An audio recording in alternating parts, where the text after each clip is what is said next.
Hello there, and a very warm greetings to you on this Tuesday night's edition of Nightshift, coming to you from our studios in the beautiful village of Agios Mateus on the wonderful island of Corfu, Greece, nestling in the Ionian Sea.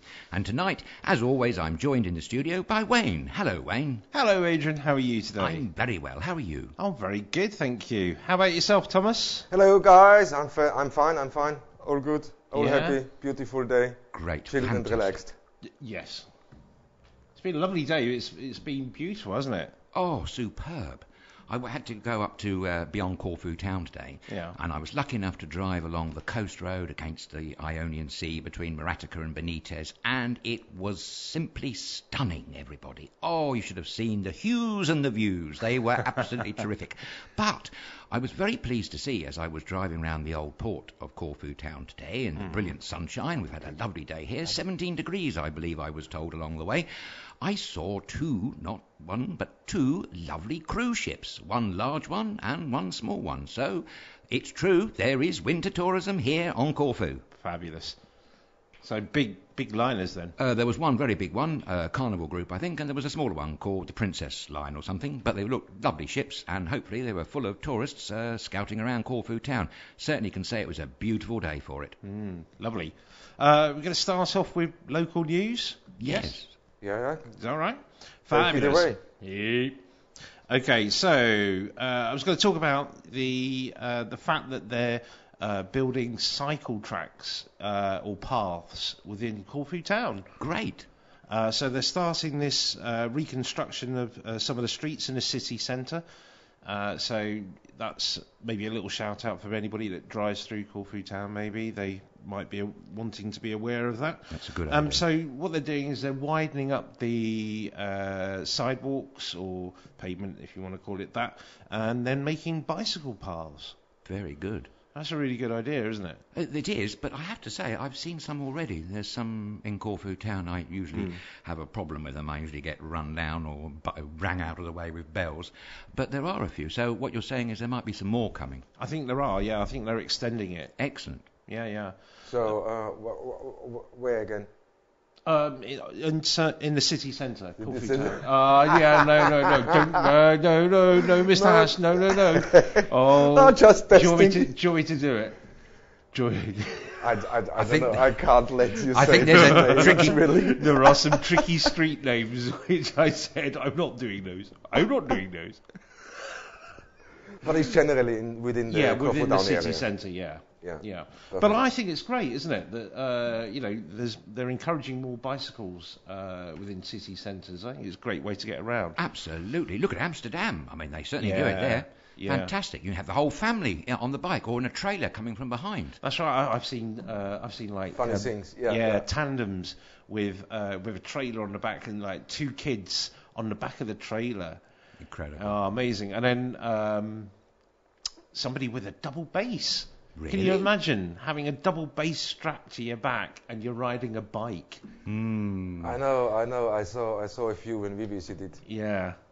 Amsterdam. It's like a sea of bicycles. It is. Everywhere you step, you have to be careful not to step on a bicycle. Yeah, you Literally. do, man. Yes, and It's also, brilliant. if Yeah. you're in a car, you have to be careful. I was once getting out, alighting from a taxi in good old Amsterdam, and the taxi had pulled right against the side of the road, so I never gave it a second thought. My mistake, ladies and gentlemen, because I opened the taxi door to get out of the car in haste, and to my absolute horror, there was this lovely lady cyclist charging between the taxi and the curb. Oh no. How she didn't hit the door and fall over the door, I don't know, but she had a very near miss, and she was really shaken up, and I think I was actually more shaken than she was, Yeah. that such a thing could have happened. Yes. So I think, guys, when you're in a city centre and there are lots of bikes around, try and be extra careful, which I actually wasn't, so it's a lesson to me and hopefully to all of you. Beware of bicycles. They get everywhere and come at you from all angles. Well, they certainly do in Amsterdam, that's for sure. I mean, I've nearly been run over myself by a bicycle in Amsterdam just because you don't expect it sometimes. I don't know. Yeah, you live I in a know city. exactly what you mean. It's when you're in the city, especially around the Dam area, you're going to the flower market. That's it. It's full with bicycles, not just parked, No. used on the road. It's unbelievable. Yeah. One side is brilliant. I love it. I love it. Just sitting somewhere, have wonderful. a cup of coffee and watch all these bicycles going by. Great, man. Great. It's one of the great things about Amsterdam, actually, is just sitting there and just watching the cyclists go past. I mean, lovely little things like watching a couple go past hand in hand on bikes. Ah. Yeah. Do you know? It's it's lovely. It's lovely. It is. You know, and seeing all the children on bikes as well behind the parents is almost like seeing a mother duck. Do you know what I mean? And the kids kind of going down in size on the bikes. And so, it's brilliant. But actually, having cycle lanes in Corfu town sounds to me a good idea. I think it's a very good idea. Yes. And Corfu is fantastic for cycling. We've throughout the summer months seen large parties of cyclists. There's a lot of mountain climbing to be done here, isn't it? So it's quite exacting. It's always in the spring. Yeah. So in the spring from March on, you see the first cyclists and the walkers. Yes. So the amount of cyclists is the mountain bike tours. Yes, I was going to say there must be mountain biking around as well, surely. Oh, lots. So here in our area, especially, we notice it when we come up to the village, when we go down Halikunos Beach. You see the guys in the vans arriving with trailer and around 30-40 bikes on the back. Wow. And that goes straight down to the beach, unload, and the guys are off for a whole day. Yeah. Fantastic. That's but great. these are groups of 20, 30, 40 people, so it's nice to see. It's brilliant. It's great exercise and a wonderful way to see the island. Yeah, because on a bike, I dare say you can see extra nooks and crannies that you probably wouldn't in a car. Well, yeah, true. That's very true. I mean, I suppose it's a lot more sedate. Yes, but in the height of summer, guys, don't forget to pack that extra bottle of water. Oh, yeah. Always keep hydrated. Definitely. Yeah, definitely. Yeah. Very excellent. No, sounds good with the cycle lanes in Corfu Town. I think it's needed. They got some, especially up from the obelisk up to San Rocco Square. Yeah. They got the walking zone and the cyclists zone. They have. Yeah. I get confused between the two, I have to say. I've had a few near misses there, but you have to look for the paint on the pavement. I think it's coming off in parts, but maybe they'll have new lines for the summer. Yeah, probably. That's what I was just saying. You know, just be aware traffic-wise within Corfu Town. There may be a little disruption here and there as they widen the pathways. Good advice. Stuff, yeah. Okay. Next thing. And the other thing was a conference on sites and monuments of Western Greece and Ionian Islands. So this is they're having a conference. There's lots of different people coming to talk about the protection and maintenance of historical sites and the promotion of management and the utilisation of cultural heritage, they put it as. Very which important. is very, very good. Apparently they've got some new data on archaeological and historical heritage of the Western Greece and Ionian Islands, which is fantastic. Yes. That's on the 1st and 2nd of December at the Ionian University. Good. The great Ionian University. Yes. Yeah. Which was the very first Greek university, wasn't it? Is that right? I believe so, yes. Yeah. Right here in Corfu. Fancy that. Wow. That's cool. It is, when you consider Greece as such a seat of learning and historical philosophical ideas. Socrates, the land of Socrates. But the first university was right here in Corfu. That's fantastic. That's cool. Yeah, that's very good. We like very that. Good. So, that's what we got for local. That's it? Yes, sorry. So when is this conference happening? 1st, 2nd of December. Of December. Yeah, open to public or is this just for invitation? I think it might be open to public. I think you might have to find out from the university whether it is or not. But the 1st and 2nd of December at the Ionian University. No, it's for sure interesting. I think it's needed. They're slowly stepping into the onto the right path. Yeah. When you look now finally, let's say, I mean, we're here for years now, Adrian. For a few years, and when you see the progress, now it was very slow, and it got slower, then nothing happened at all, and now it slowly starts to wake up, and I think it has to do some with the figures of tourism for this year. Yeah. But definitely more tourists this season than the season before. Yeah. Definitely. Good. Okay, guys, brilliant. This brings us from the local news on to the world news. Yes, international. So what's happened? I've got 2 stories for you tonight. But before I tell you them, Thomas, how was your day? We never actually asked you. Did you have a good day? I was afraid I was coming. I done Sodol. You heard it here, folks. No, sometimes you need to chill, you know. You do, yeah, absolutely. With my zoo at home, so it's no, it's fine. No, a beautiful day. Finally. It was, yeah. But beautiful. the weather is changing, guys, so we're expecting rain, couple of thunderstorms over the next couple of days. Oh, okay. There was like almost a little prelude to that on Sunday, wasn't there? There was a little thunderstorm on Sunday night. Sunday night, yes. Yeah. A little baby one, wasn't it? A baby one, yes, yeah. Compared to that humdinger of 2 weeks ago. Yeah. Oh, blimey, I don't recall ever seeing such a storm. That was, as I say, 2 weeks ago. Yes, I think we're in for some more coming up. But never mind. No, it doesn't matter. I mean, you have a superb location. I'm very lucky with a fantastic view. Fantastic view, and when the weather comes in, when the thunderstorms come in, and you sit on Adrian's terrace, it's quite you phenomenal. Overlook the beach. You overlook, really. Yeah. And you can see the thunderstorms out at sea. You can see the lightning. Yes. You can see the rain from the distance. It's superb. Next time there is one, I'll try and grab a camera and show you exactly what it's like. Yeah, indeed. Although I'm not much of a photographer, but I'll give it a go. Yeah. Yes, anyway, please. Tonight's stories, first one is a long way away. It's Australia. And the reason why I'm mentioning this is because apart from it highlighting possible waste, it also has some bearing with our lovely country Greece here. In Australia, for some reason or other, they're going to demolish the ANZ Sydney Olympic Stadium. Now, you may remember that in the Sydney Olympic Games of the year 2000. It was a beautiful stadium, fantastic fireworks, I believe, at the end, and Sydney always put on a good show for fireworks. But the stadium itself was, I thought, a very impressive building. It was only built in 1999, and it's going to be demolished and rebuilt in 2019, so 2 years' time, into a 75,000-seater, possibly with a retractable roof. They don't even know that, but it's not a great increase from the numbers of people that it was able to seat beforehand. Yeah. There is a lot of opposition to this, by the way. Opposition politicians think that money should be spent on health and education and not refurbishing the Olympic Stadium. The other interesting thing is that it's not the only stadium that's being demolished in Australia. There's 2 further others, which is quite strange. The Sydney Football Stadium is to be demolished in 2018 and rebuilt, and the Parramatta Stadium, which is 23 kilometres west of Sydney, that's to be demolished. It has already been demolished, actually, in February 2017, and it's to be reconstructed. And there, both Michael Jackson and Paul McCartney once performed. Okay. So I think Paul McCartney might be a bit sad. But I'm asking, isn't this rather a grotesque waste of money? These are brand new, purpose-built buildings. They say, in their defence, that they want to create a true rectangle stadium, which they say is better for rugby league and football.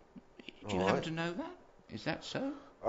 To be honest, I have no idea. I just find it sad what they built in 2000 is now being demolished. Exactly. Yeah, I think that is sad, yeah. And everywhere you look, it is really... it's really everywhere the Olympics go. You saw it especially in Athens. Everywhere the Olympics go, billions are thrown in to get these stadiums built. Yes. Into the infrastructure, billions. No? As Absolutely. soon as the Olympics are over, nobody cares. That's it. Now, Athens Olympic Stadium is empty. Yeah. Australia is what the same. Sydney was the same. No? But you can hear them talk while they build it. They try to justify the billions they spent. Yeah? Oh, we can use afterwards, we can make youth centers, we can make other... They come up with ideas, no? But after the Olympics, nothing. No. Nobody talks, everything is over. Looks like everybody makes enough money. And I don't know, I personally don't understand that. No, and when I was reading this, the thought occurred to me, that's why I'm mentioning it here tonight on this programme. Don't you think there really is a call for there to be one permanent home of the Olympic Games? And surely that must be Athens. I mean, when you consider, as Thomas just touched on, the enormous cost of the bidding process of these cities. I know it's such a prestigious event, and every city wants to host the Olympics. They also see it as a money-making scheme, but it's not always necessarily true. I don't think every Olympic Games makes a profit. One or two might do. But I really think that in this age of austerity, when we're all supposed to be tightening our belts, and wouldn't it be a wonderful shot in the arm for Greece, both in terms of infrastructure and tourism and the economy as well.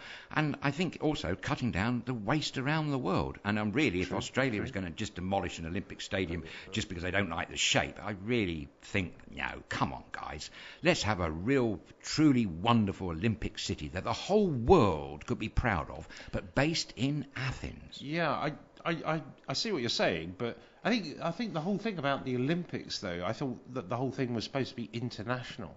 So you know, I mean, it's nice that the Olympics go from city to city. Well, it might be nice. I take your point. No. I understand what you're saying. That in this time of austerity, that maybe we should cut back on that kind of thing. But surely that must. I mean, you know, the Olympics going to a city bolsters that country's esteem, and I know they spend lots of money on building the stadiums and building the equipment that's part of that. But I don't know. I think it's all true. It bolsters the esteem of the country that it's taking part in. Yeah, but you can say that about the World Cup, which is a similar four-year thing. But there's something special about the Olympics. Yes, there is. In my opinion, tied to Greece. Oh yes, no, I agree. No, there is. And I'm just questioning whether the Olympic legacy is being diminished by its constant moving around. Okay. You know, we could always have some other competition. I mean, world athletics events, for instance, changes all around the place, doesn't it? And other such sporting events. The commercialization of the Olympics, that's what it is. I think it's a commercial venture. The Olympics are not anymore, my personal view now, it's not anymore about the games. Yeah, Opa. We're jumping around, I have no idea. Jumping around, it's got a frog in the box somewhere. Yeah, no, fix the frog. It's not about the games anymore. I mean, yes, it is about the games, but it is more about the commercial aspect of the whole thing, and that worries me. Yeah, and I look back a few decades now, it has become more and more and more. As example, how much did they spend in London for the opening of the Olympics? Oh, I can't remember offhand, but it was a large amount of money, wasn't it? I mean, was. Yeah, several billion pounds, wasn't it? 3 for the starting? I don't know. Mind you, I have to say, it was a fantastic opening ceremony, of course. But that doesn't necessarily mean it has to be done in London. They could have hired a British artistic director for the Olympic Games in Athens, for instance, or an American, or anyone else. It's, you know. And then if you're going to talk about the London Olympics, what about the money spent on that questionable piece of art? I don't want to get controversial, folks, here, but you probably know the one I'm talking about. I do. Yeah, let it out, don't hold back. Well, another monstrous waste of money, but that's only my opinion, and I have no negative feelings towards the artist, Mr. Kapoor, I think it was. It's just such a strange, to my eyes, obviously I'm rather ultra-conservative here, I couldn't quite see the connection with the Olympic spirit myself. Okay. Do you know they made that into a big slide now, don't you? They really? No, I didn't. Yeah. What sort of helter-skelter thing? No idea. Really? Yeah. Good grief. They stuck a big tube on it and, Oh, I have to go and check that out, I think. I mean, I know the Olympics are a big deal. When a country gets the games awarded, it's fantastic. It's good for the economy. It's good for the people who live there. It's okay. But I understand what you're saying. I think we're missing a little bit the spirit of the Olympics. Oh, absolutely, Thomas. Why all the money spent opening, all the money for the preparation, and then they go through the Olympics, and it's really extravagant. I think some of the money they spend, they don't need to spend. So, okay, you spoke about recession. We have a little bit of a problem with the money worldwide. But then I can make some cutbacks. I don't need to make it that elaborate. If you... Yeah, I understand. It's how the money is spent. Yeah. I just think it's nice to see it. I mean, last one was what, Rio, wasn't it? Rio de Janeiro. Yeah. Was it Rio? Yeah. And it was really nice to see, parts of Brazil that you probably wouldn't see. But it doesn't necessarily have to be the Olympics. As I say, there are other huge sporting events that go around the world. The Beijing Olympic Stadium was fantastic, called the Bird's Nest, seems to stick in my head.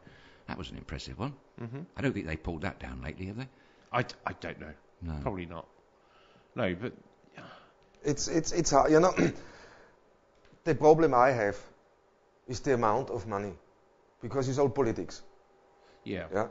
It's all politics. When you look into that, they award you the thing. They go on and say, okay, that's. Well, wasn't they make the decisions? They put the committee together. Yeah. It's all a little bit, and when the politicians start talking about billions. Yeah.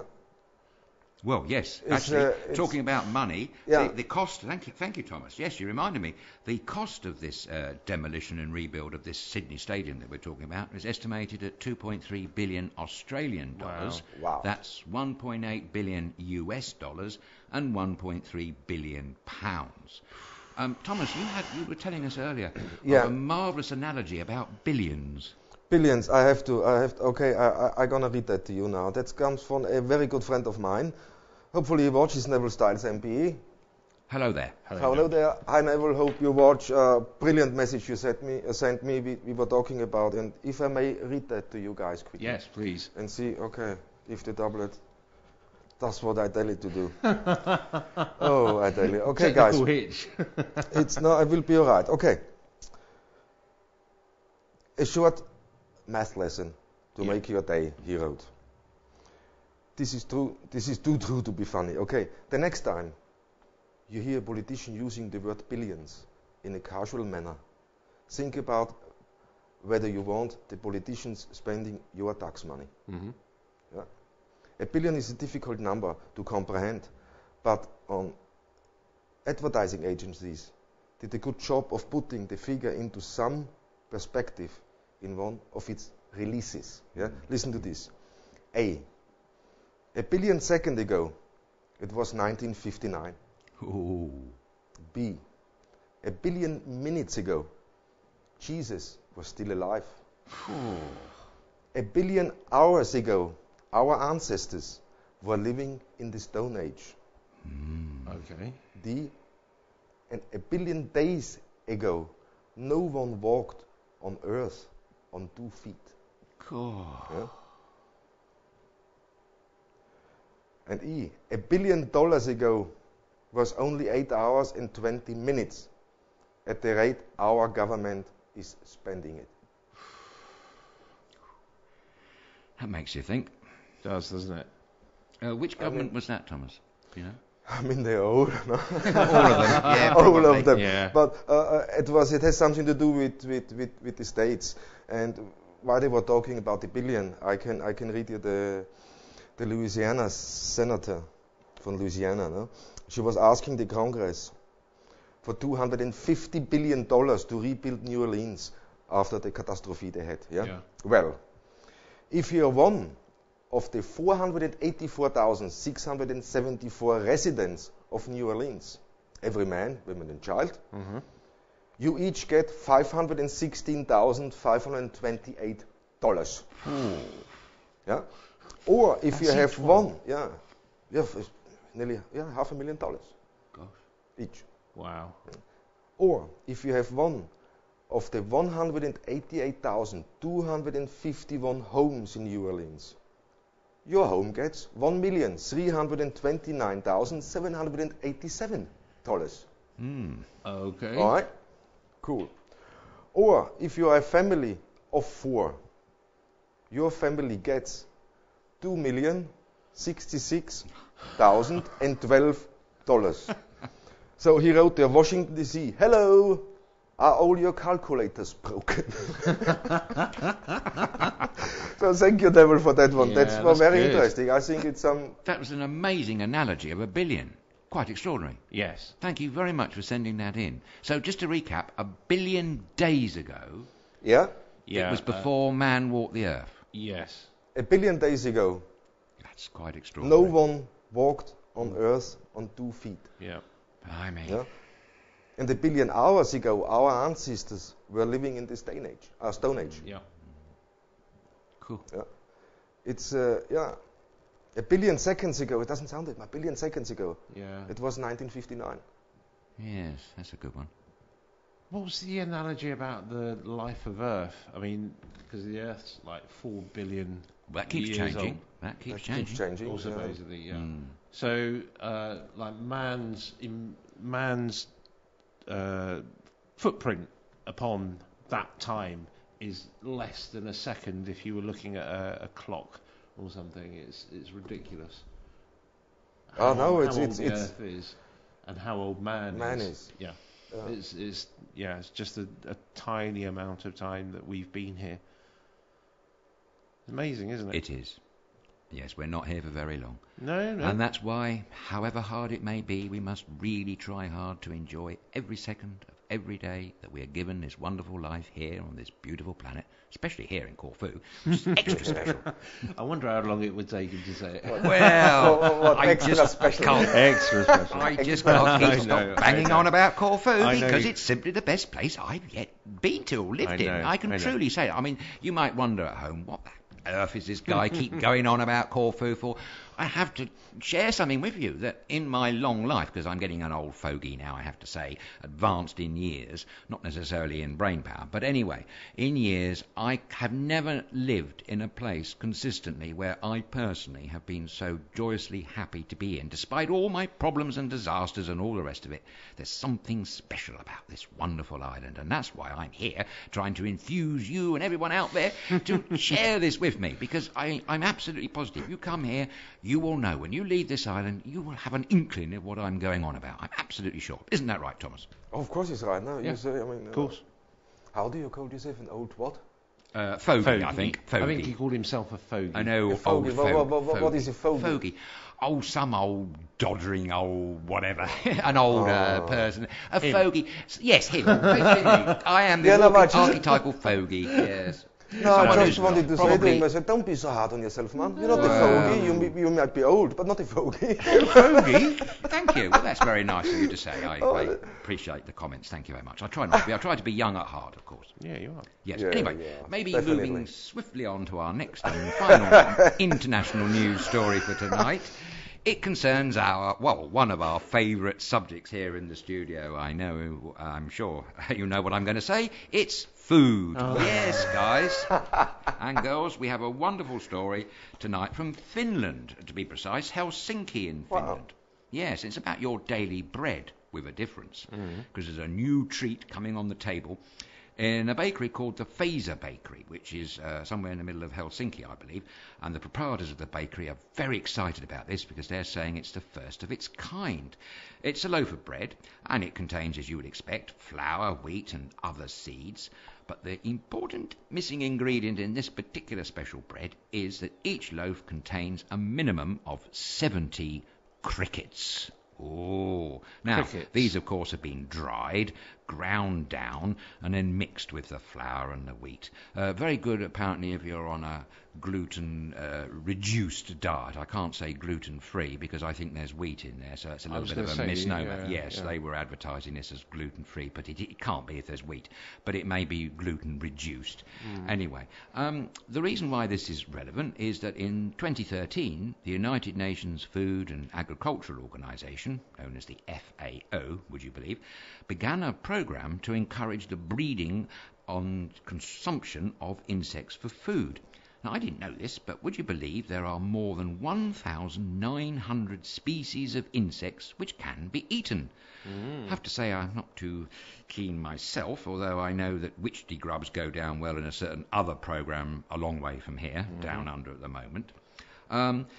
In early November, Finland lifted its ban on the sale of insects for food, something that's happened already in other countries like the United Kingdom, Netherlands, Belgium, Denmark, and, surprisingly, Thomas, Austria. Yes, you're now able to have a tasty little hot cricket snack in Austria. Oh, thanks God for that. Oh, I was really worried, you know. It's when you eat these critters, you have to find countries you can go on holiday where they're allowed. Yeah. Where you're allowed to eat them. I'm more happier. Oh. Boom, boom, and it's ringing. It's some questions coming in, guys. Okay. So, some questions coming. Just carry on. We go on to these questions later. Sorry, yes, certainly. Can I just finish off the crickets? Please. The thing about them is that why they're promoting them is because it's such an ecologically friendly thing to do. Mm-hmm. The production of vast amounts of insects for food is a hell of a lot better on the environment and cheaper all round than the equivalent in raising meat, for instance. Yes.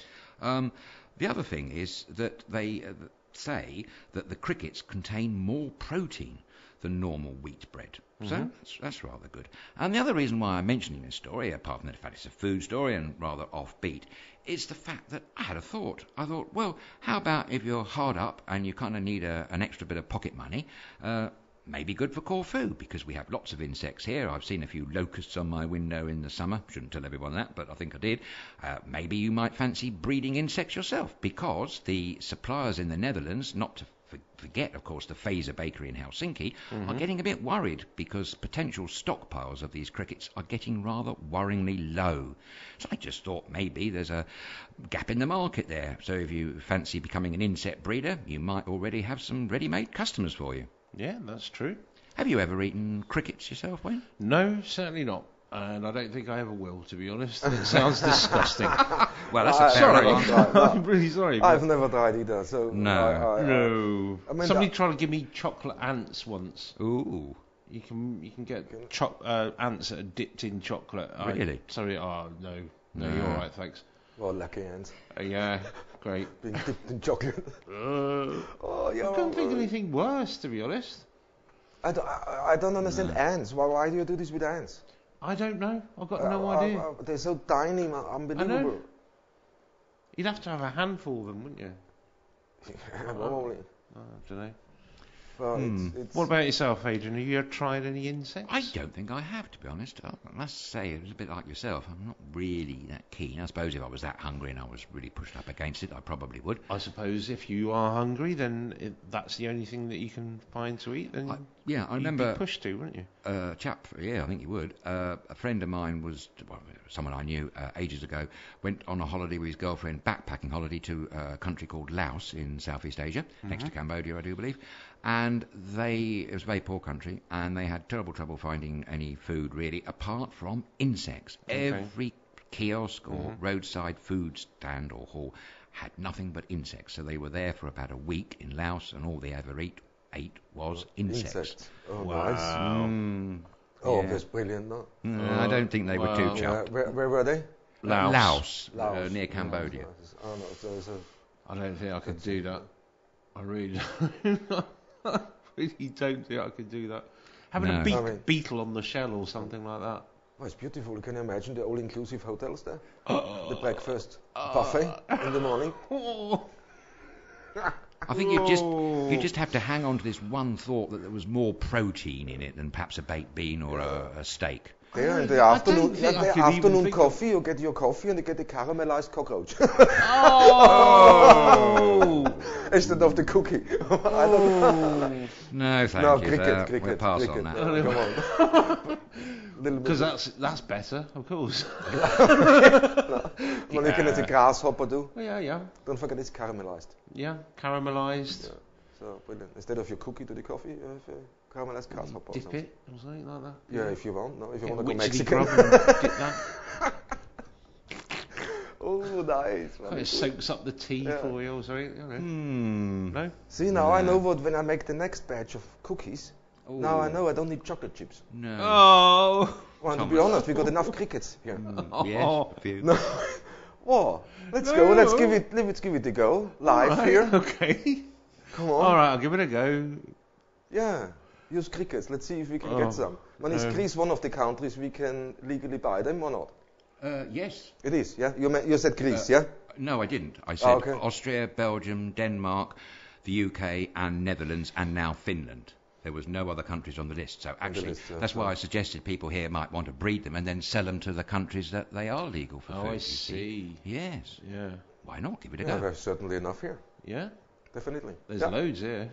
Yeah. Wow. There may be some very tasty recipes out there for the odd cricket, witchetry grub and everything else you could think of. Locusts. What do you mean, like cricket shepherd's pie or something like that?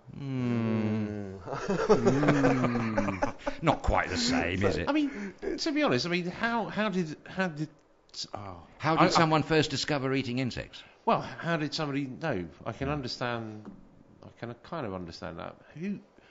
How did you come across eating snails?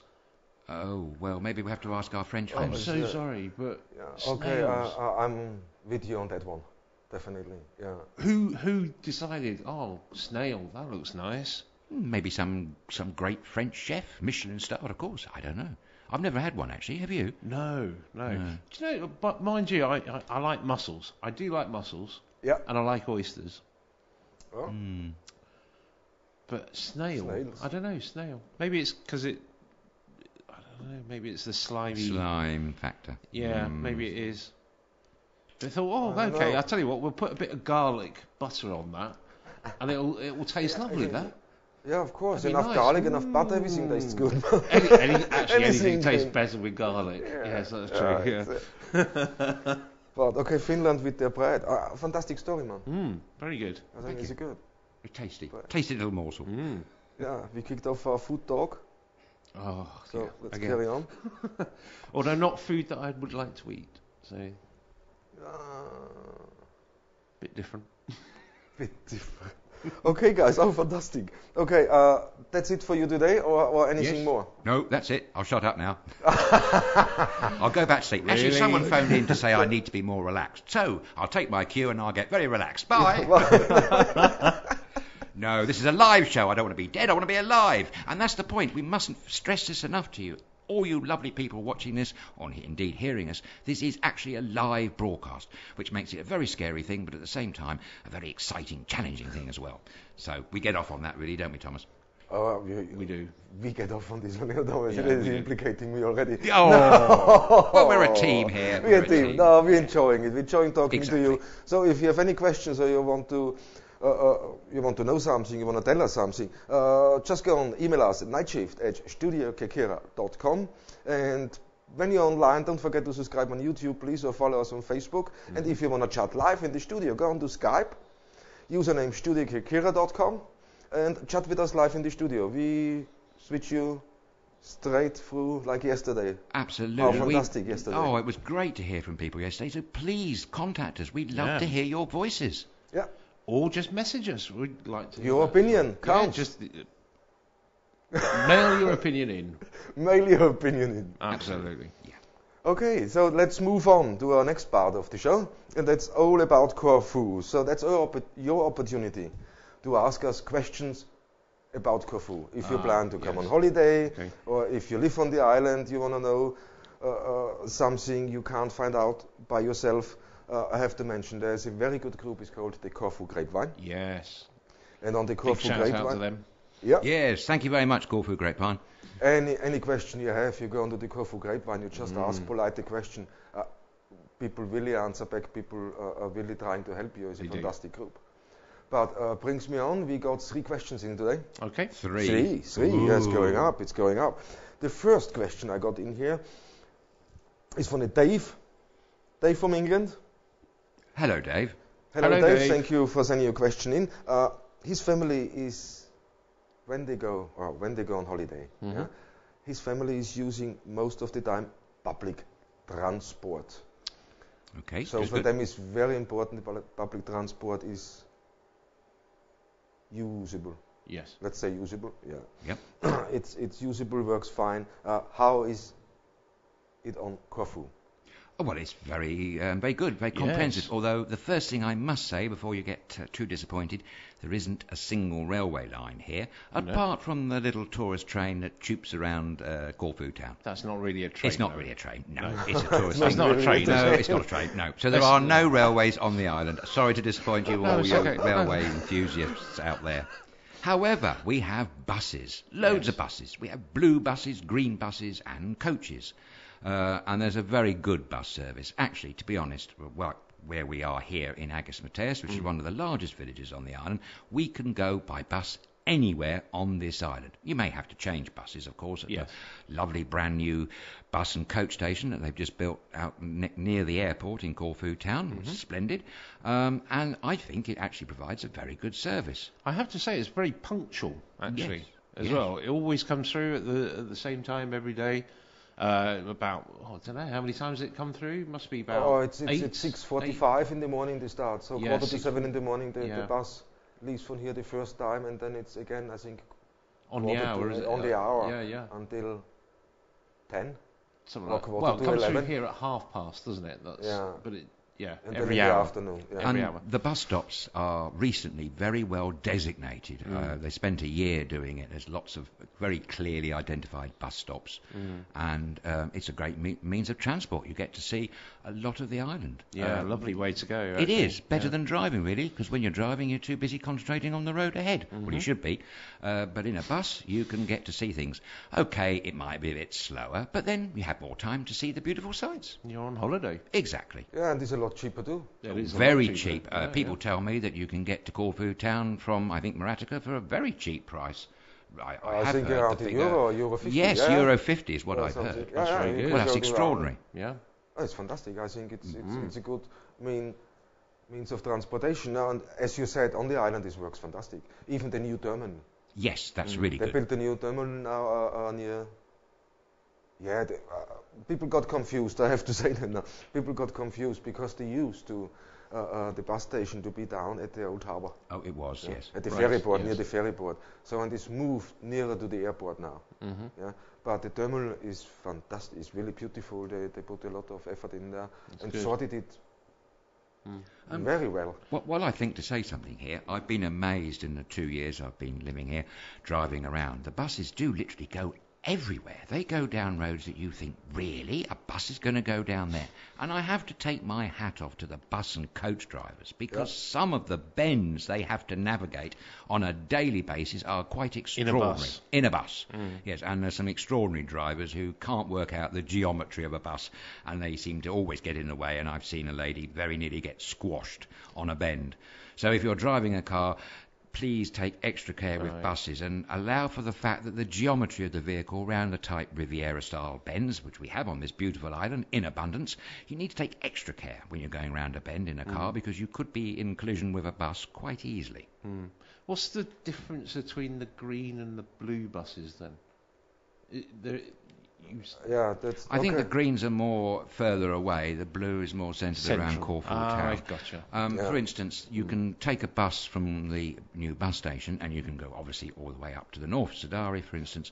But if you go on a blue bus and you're going north of Corfu town to Ipsos and beyond, the certain buses, they have these bendy buses, and unfortunately they can't get round the bends, so they have to turn round just beyond Ipsos, for instance, and you'd have to get beyond there, like to Cassiope and Rhoda and Sidari,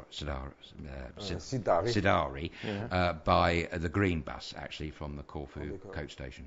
Right. Yeah, but there's no stress at all. It's very easy. They're on time. They're really on time, and I think they have one of the best the best drivers in the world. When you look at I think they must be, Thomas. Wow. Some of the villages, when you just have a look of some of the villages. How narrow gaps they have to go through. Fantastic. When you go from Mateos, when you're ever lucky enough to come and visit this beautiful island of Corfu, you have to come to Ayos Mateos, fantastic little village. Absolutely. And into the bus, and you go through, and you go through to the next village. Yes. And if you drive through with your car, you cannot imagine that the green bus is driving the same route what you drive with the car. No, you cannot see that. You think, okay, it can't fit, come on. No? But the guys go through there, and there is left and right maybe half an inch in certain areas. And it's precision driving. Precision driving, fantastic driving. So you're not just having a brilliant bus service, you have a very safe bus service on the island. So, Dave, hopefully that answers your questions. Yeah, I hope so. Bus away when you come to Corfu. That's brilliant. Cool. Taxis. They were asking about... this is negative, I don't like that really. In other countries, they had experienced as a taxi driver when they realize you're a tourist, charge you double or triple as what they charge normal. Is the same here? Well, I can't answer that. I never... No. I have caught a couple of taxis twice in my life here. I've had to do that. They weren't cheap, I have to be honest. I mean, great service, great taxi driver, lovely car, fantastic. But they're not cheap on the island. No, they're not. So unless you have got very large wallets and purses, I think a bus is probably for you. Definitely. Yeah. Yeah. And they don't rip you off here. You don't have to worry. I haven't heard this taxi drivers were tripping tourists off. I never taxi heard drivers, that. they're marvellous. They're I think they're brilliant. They're know several. good people, and they bring you from A to B on the shortest distance. They're not driving with you, 20 miles or 10 miles more. No, not at all. And they'll even stop for a kiosk if you want a drink or get a tasty snack or something like that. Oh, great. They look after you. Yeah, and most of them are really good tour guides. Yes. I heard that from somebody. He said his taxi driver shown him places on the island. A tour operator couldn't. That's very true. So that's good. So if you can afford it, by all means have a taxi, because they're great taxi drivers and they won't rip you off, and they are licensed and proper drivers. Yes. But having said that, buses are also good because they're cheap and they go everywhere and you get to see great views. Excellent. Cool. Okay, brings us on to the next thing. We had the public transport sorted, and the next question we got in is from Rita. Hello, Rita. Thank you for writing in. It's about museums on Corfu. They were a little bit disappointed when they searched online for museums, for opening times, or for a list of museums they can visit. Mm-hmm. And she said, very disappointing, you cannot find that much, but she knows there is a lot. So, they got a lot of museums, they got a lot of ancient sites to visit. Mm. They certainly have. Most of them are centred in and around Corfu town, I would say. But just before we talk about them, there are others. For instance, we did an out and about from one in Synarides, yes, which is the Folklore Museum. That's right. There's also a shell museum in Benitez, which I haven't actually gone to yet, but may do one day. And I do believe there's some other museums around the countryside. Around the countryside. But Corfu town. Yes, it's got quite a few. Yes, it's there's a Palace of St Michael and George, which is the main one, which is now the Byzantine Museum of Art. I think. That's next door to it. Yes, I got that wrong. The Byzantine is something else. It's the Museum of Asian Art. Is in this lovely building, which is by that fabulous arch, which is just beyond the Liston. I have to say that's one of my favourite little spots of Corfu town. When I see that arch, I know I'm in Corfu. I just love it. That's a very good, comprehensive museum. I have to say, though, that the museum opening times seem to be rather rigid at the moment. I think they're between 10 o'clock in the morning and 2 o'clock in the afternoon. This is during the summer season. I don't think all of the museums are open all year round. I don't think. I'm not sure of that. But I know that a year or two ago I was caught out going around one of these museums and it did close sharp at 2 o'clock.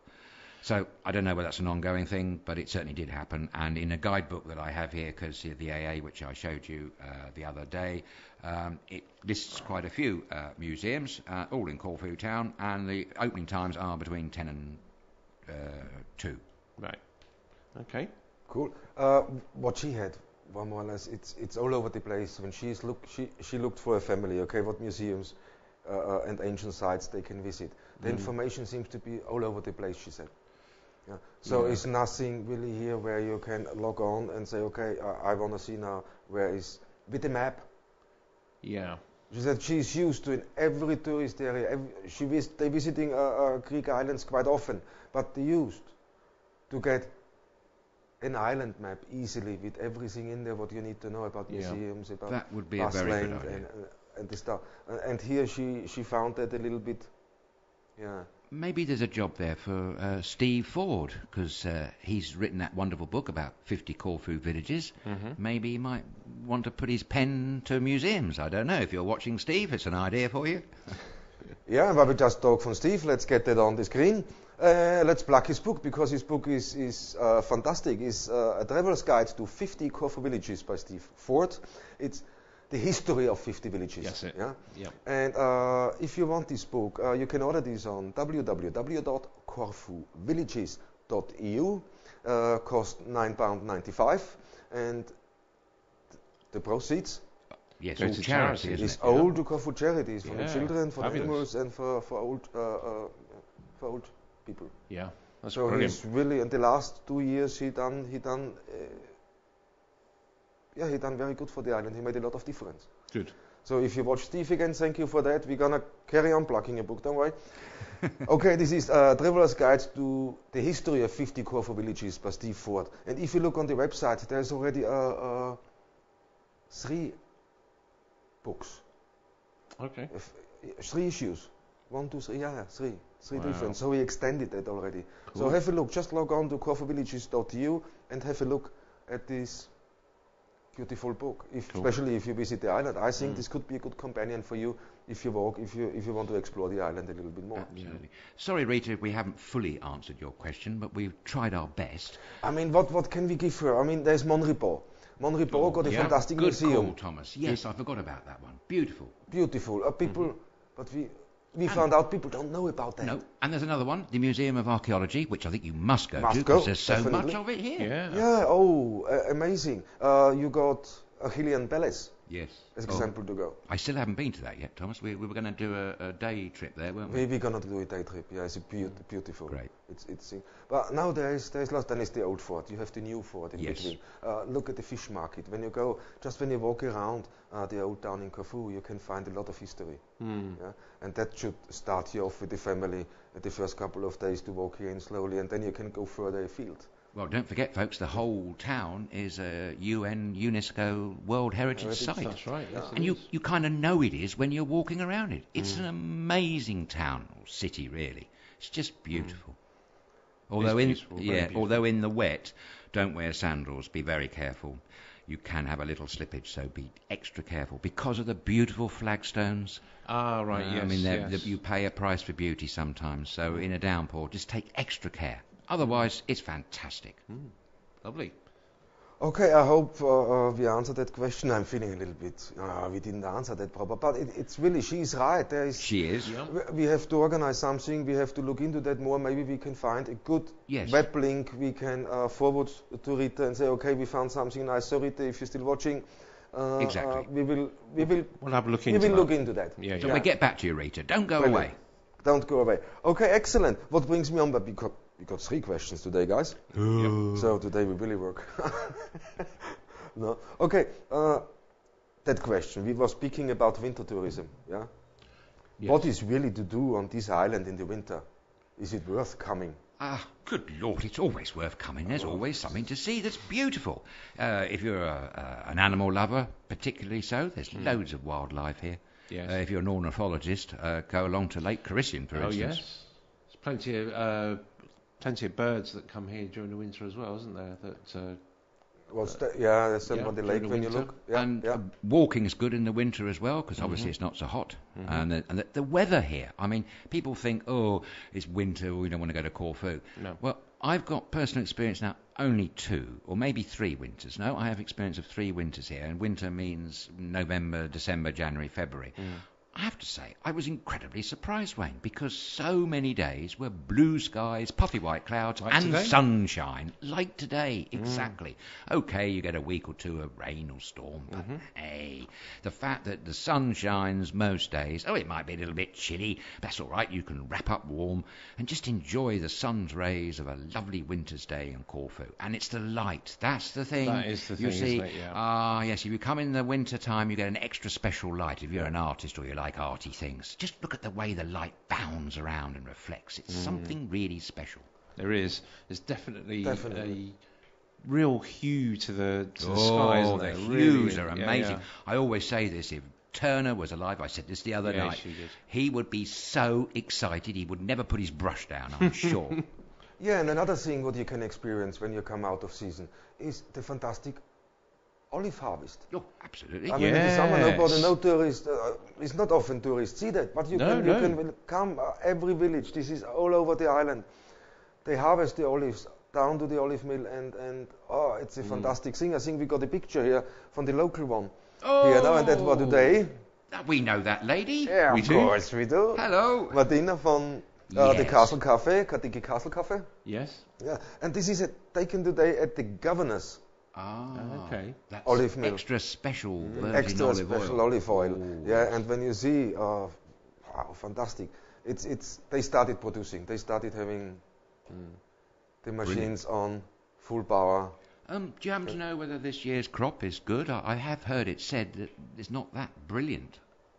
No, it was a little bit of a... You're right, it was a little bit of a problem because it was too dry. Yes. Yeah, so we really had no rain again in the summer, and normally it starts beginning of September with the rain, and this is what the Greeks were counting on. Yeah? But, beginning September, and the harvest will be okay. Yeah? But it was nothing. September. How many rain days did we have in September? 2? Yeah, maybe 2. Maybe 2, if this is right. No more. We had. It was quite hot, wasn't it? Quite hot. A few hot days. Oh, we had a week of 38s and a 39. I distinctly remember. But we shouldn't neglect the fact that how important olive cultivation and harvesting here is to the islanders. I mean, I have to say, it makes up. It's their livelihood. For some, it's their livelihood. Exactly. Yes. Yeah. So to have a poor harvest must be rather worrisome for some of them. Yeah. So and you can see that when you look at the olive trees now, most of the olives are so dry. They look like raisins nearly. No? Yes. You see the water content is so low. So the oil content will be low. Yes. My next door neighbour was very worried about his olives. He said they were very miserable this year and he didn't think he was going to get much out of them at all. I have to say, I'm lucky enough to have 17 olive trees, or think it's 17. I haven't got my head round harvesting them yet. And, of course, if there's anyone out there who fancies doing a bit of harvesting, let me know. I'll give you the oil. I give you the oil. Yes, why not? Oh, that's a nice... come on, that's a nice... On your day off. Yes. How nice, go out and harvest your own olives. Exactly. A day in the do I get a day off? Well, what day is that then, Thomas? I don't know. Sunday. Okay, well, Sunday, yes. Saturday. Yes, I could probably squeeze it in. Be on every day from Monday to Friday from 10 till midnight. No. I'll try Saturday and Sunday. Okay. I was just hoping for a little bit of help, but okay. Yeah. I don't actually know what I'm doing. I did buy a little yellow rake today, which I think you use to scrape the olives off. I've got nets. Yeah. Okay. But I don't really know what I'm doing. I've got no idea. Don't ask me. No idea whatsoever. Sorry. Nothing. Not a clue. Okay, but someone out there watching might have some handy tips. I'm pretty for us. sure that somebody out there. Please don't hold back. Bring them in. Give him some tips on how to pick my olives. Yes. Yeah, brilliant. Now, just to go back quick to the winter tourism, what can you see here? I mean, this is one thing. What you can see, and I have to put this on, what you can see, it's real island life. So, most of the Greeks on the island work all summer. It's a tourist island. So, they have no time. From April till end of September, no time. They will rush, they work 12 to 15 hours a day. But now in the winter, you can take part in real Greek life. There's celebrations. 12th of December, St. Spiridon Day. Yeah. The whole island is celebrating the saint of the island, and also the name day of Spiridula and Spiros. Yeah? Well, yes, I am slightly laughing because I know that affects a lot of people here. It affects a lot of people. So if you get, it's a handy tip for everybody who comes to Corfu. If you get in trouble, really in trouble, you need help, don't scream help, just scream Spiros. You're bound to get someone. Faster than when you scream help. It's true. Very true. No, it's true. And no, in the winter, I think if you're a walker, if you like to bicycle, if you like to socialize, that's the time for you to come to Corfu. In the winter, the Greeks got time. The Greeks are relaxing. The Greeks, when you see the coffee shops are full, they play music. Playing music, then they're playing tafli, backgammon. Yes. Yeah, they're playing cards. They socialize. They have events, one event after another. Now, especially December, it's getting more and more, and it's such a fantastic time after the main season to visit Corfu. Don't be disturbed from the weather when it rains sometimes. It doesn't matter who you're willing. No, it doesn't. It's an island what is beautiful. If it rains or it's sunshine, this island is always so beautiful. And it's often warm rain, isn't it? I've noticed. It is, yeah. And sometimes the rain droplets are the size of a €2 coin. Quite extraordinary. Yeah. And hail. We get hail. Even when it's warm, you still get hail. Yeah. But as example, last year December, we still barbecued. Really? Yes, last year December, we were still out there barbecuing in T-shirts and barbecuing. You always have these days in between where it warms up a little bit. You say, wow, it's getting fantastic. Well, now don't hold back. Come here. Yes, exactly. A warm welcome awaits. A warm welcome awaits, definitely. Okay, guys. Oh, wow. So these were these 3 questions. We got 3 questions. Thank you very much. From the last, I have no name. Okay. No, but thank you to Dave and Rita for your questions today. Thank you.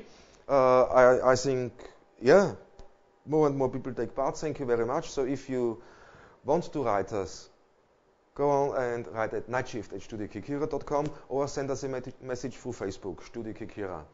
So, okay, guys, well done. First half is over. We go on a quick break. Oh, yeah? Right, and we'll see you very soon. You guys all right? Very soon, yeah. Very soon? Okay, see you in a minute. Bye. Bye.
So, and welcome back to the second part of Nightshift, here live from Corfu.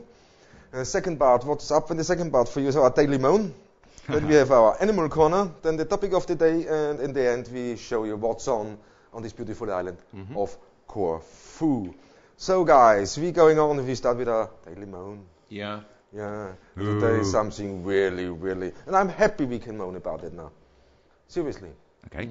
Yeah, because it has to be mentioned in this thing, and everybody knows we love this island, we promote this island because we love it. We certainly do. It's a fantastic island, not just to live here or retire here or come on holiday. It's generally a fantastic island. Yeah. But when you look now on Facebook, nearly said Facebook, there's a group about Corfu highlighting, and get this now, guys.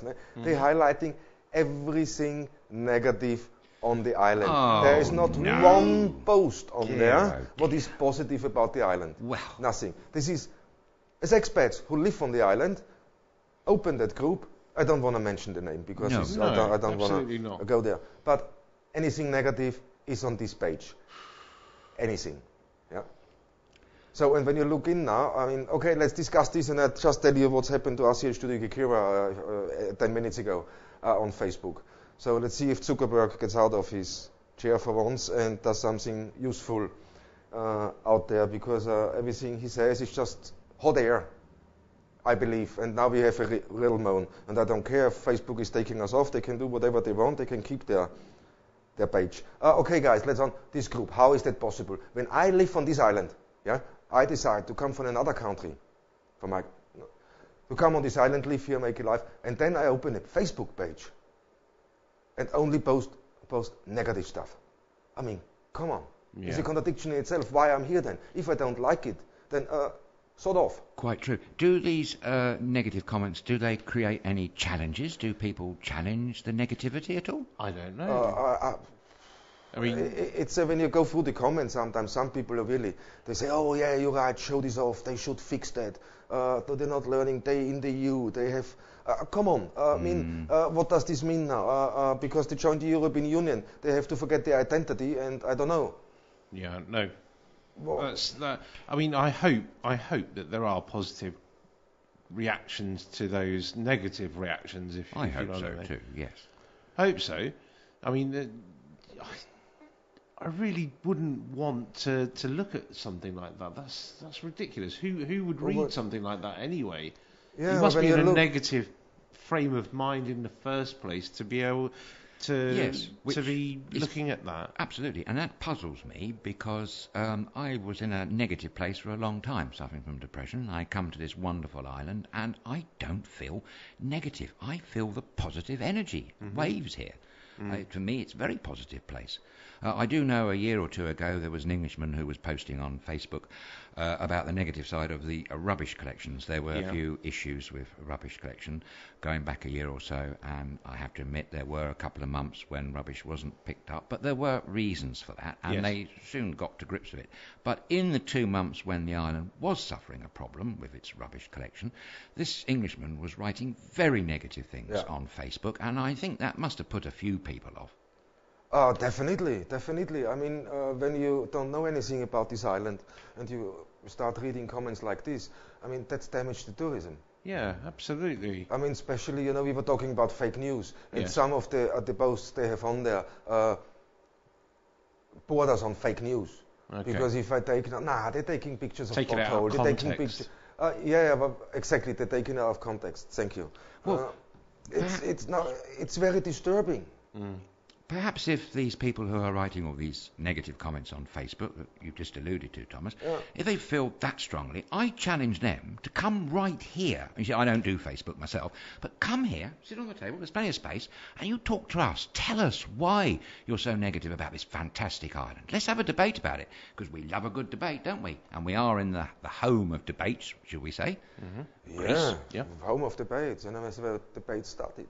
Yeah, exactly. No? So we're not scared. Come here. I mean, exactly. What gets me now? Sorry that I got in. It really winds me up because I haven't seen one proper profile picture of any of these people in the group. They all hide behind graphics or other funny things, what they think they're funny, but none of them shows their face. I'm sure they don't even use their real name. Maybe. Yeah, so how is this possible on Facebook? How is this not an infringement on Facebook? Well, there we go. You know, every little other thing they complain about, and you have stuff like that on there. Wow.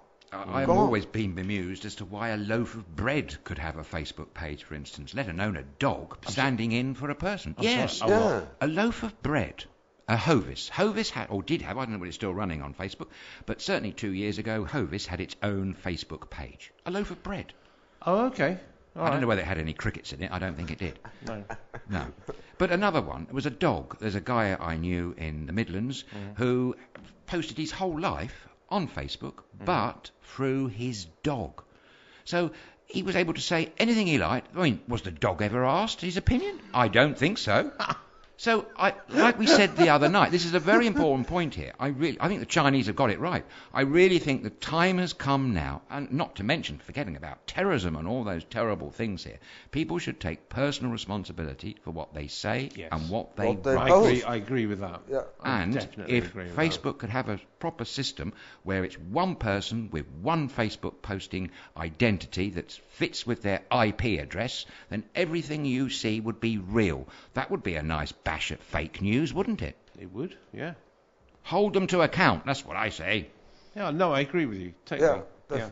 You need to be responsible for what you actually put up on these social media accounts. But there is an interesting thing that, you know, people now, obviously, everything you do and you put through social media, that if your potential employer just can look through your past. Yeah. And it has happened that people have not got jobs because the potential employer has looked through their social media, their past social media, and gone, well, that's not the kind of person I really want to employ. So you have to be careful what you post on these things. Is there such a thing on Facebook as Friends of Corfu that might negate all this negativity and put out a more positive spin on the place? Oh, definitely, for sure. And now there's a lot of Facebook pages promoting this island. I have to say, there's many Facebook pages promoting this island. But for me, that's you know, it's not the point. It gets me. These people decide to move to this island to live. We come here to live a good Greek life. I don't know what is the reason for them to come here. I don't understand the actions they do. No. Now I'm starting talking bad. Now I point every little bad thing out. I mean, they even have pictures of manhole covers that are not closed properly. Right. I mean, come on. Now they have pavement. I say, okay, look at the cracks in the pavement. That's dangerous to walk. They have the stones. This one stone, and they show the picture. Somebody holding a tape measure, not showing his face, of course, because they don't have guts. No. Tape measure and say, oh, it's half an inch off. That's dangerous for tourists. This road should be closed. Come on. No. I mean, it's the thing. I mean, the other thing, I'm just mentioning this now because we just got blocked from posting on Facebook. The boss just wrote in and said, okay, we can't post until the 5th of December because she posted that our show is live on YouTube. So, because she found that on around 20 groups related to the island. No, these old groups she posted in groups on the island. Yeah.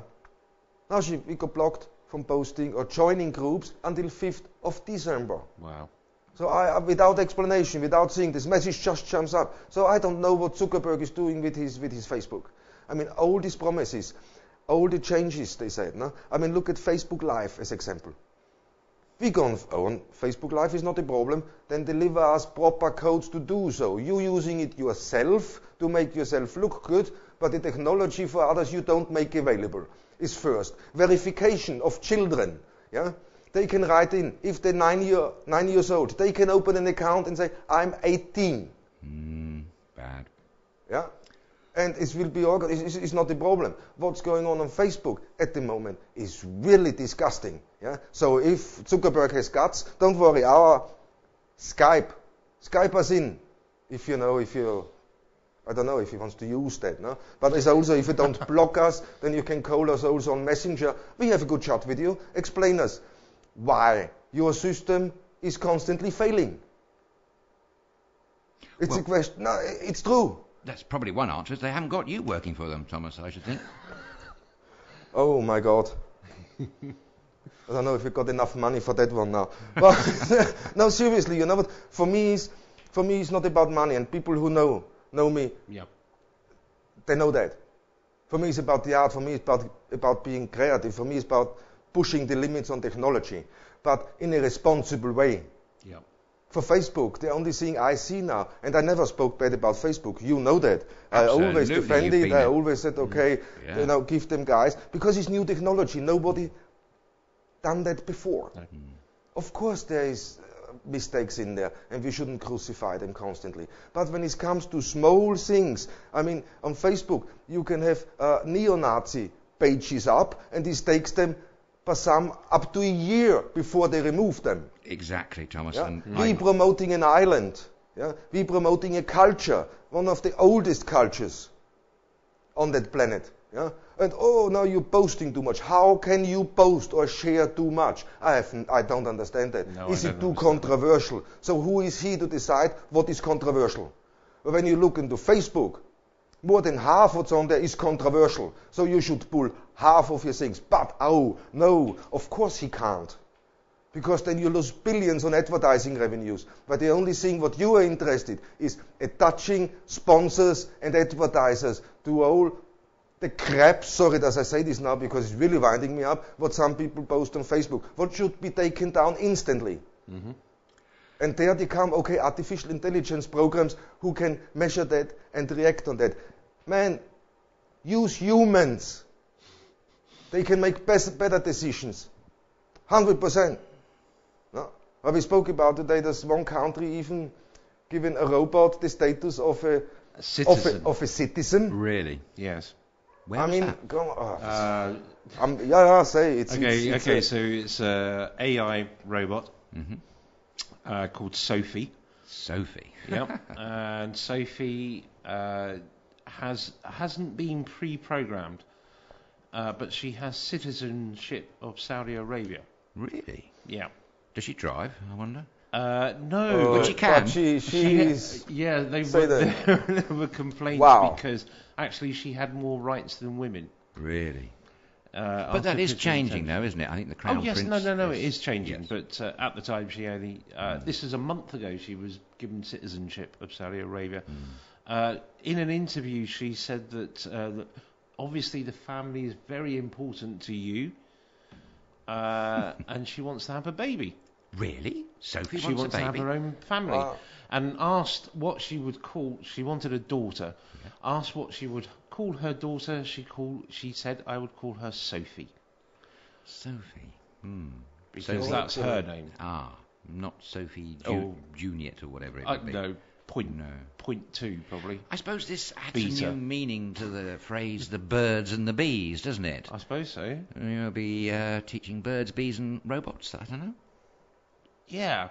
I mean, would it be birds, bees and circuits? Oh.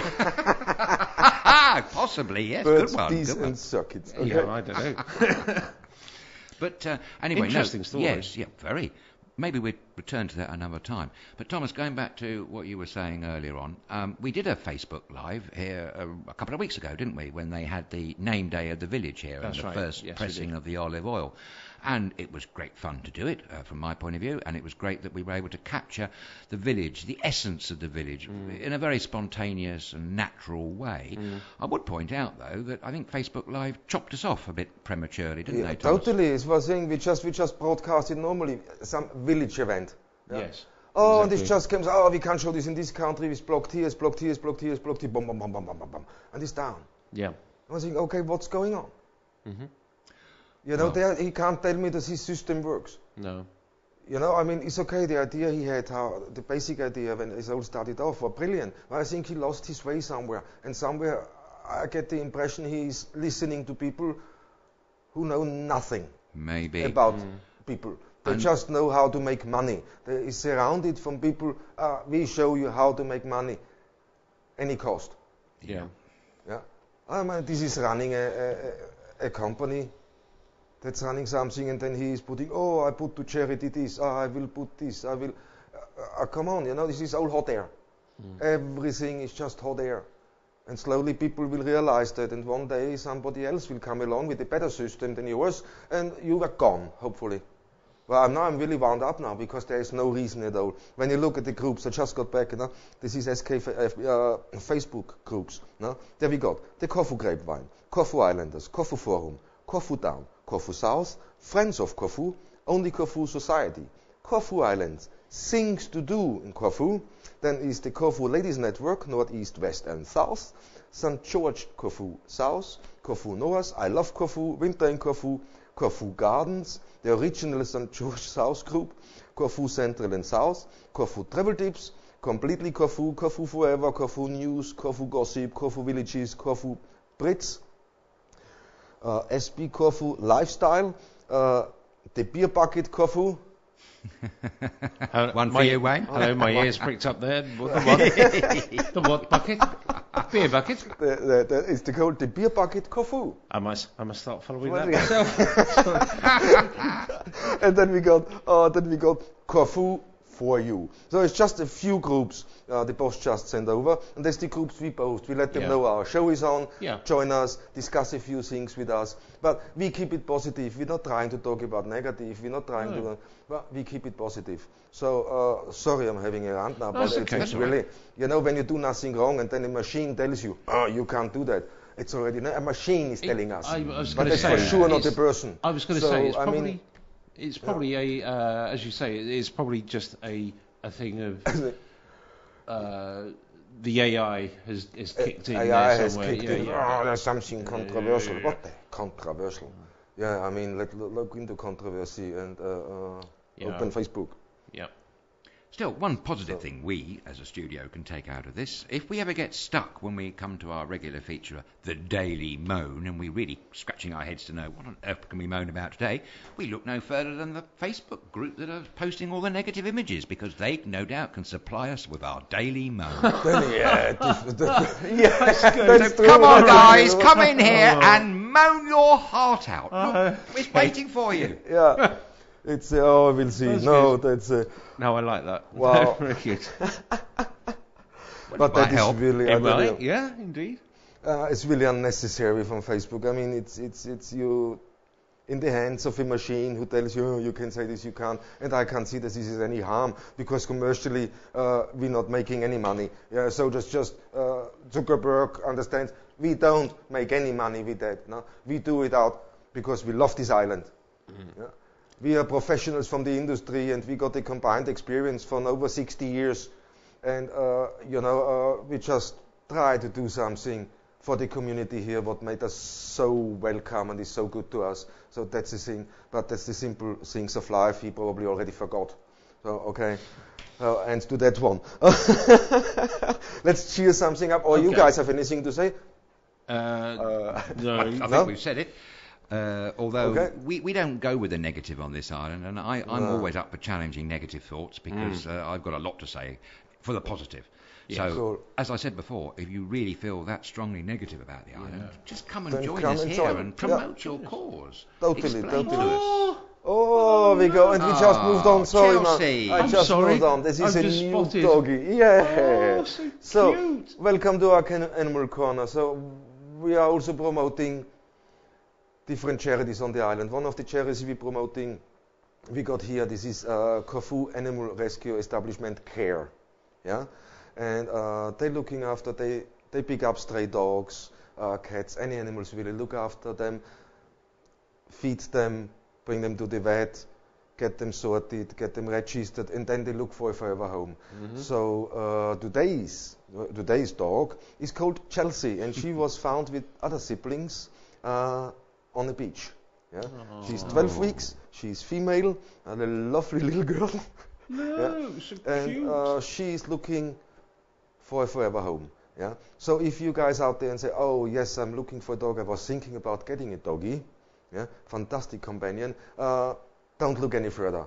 Just have a look at www.carecorfu.com, and they have a selection of animals in there who would be so happy to find a forever home. And today's girl is Chelsea at 12 weeks old. We will show the siblings, so the other ones. There are others, are there? She got, I think, brother and sister. We show them in the rest of the week. We will do them. But today is Chelsea, 12 week old female.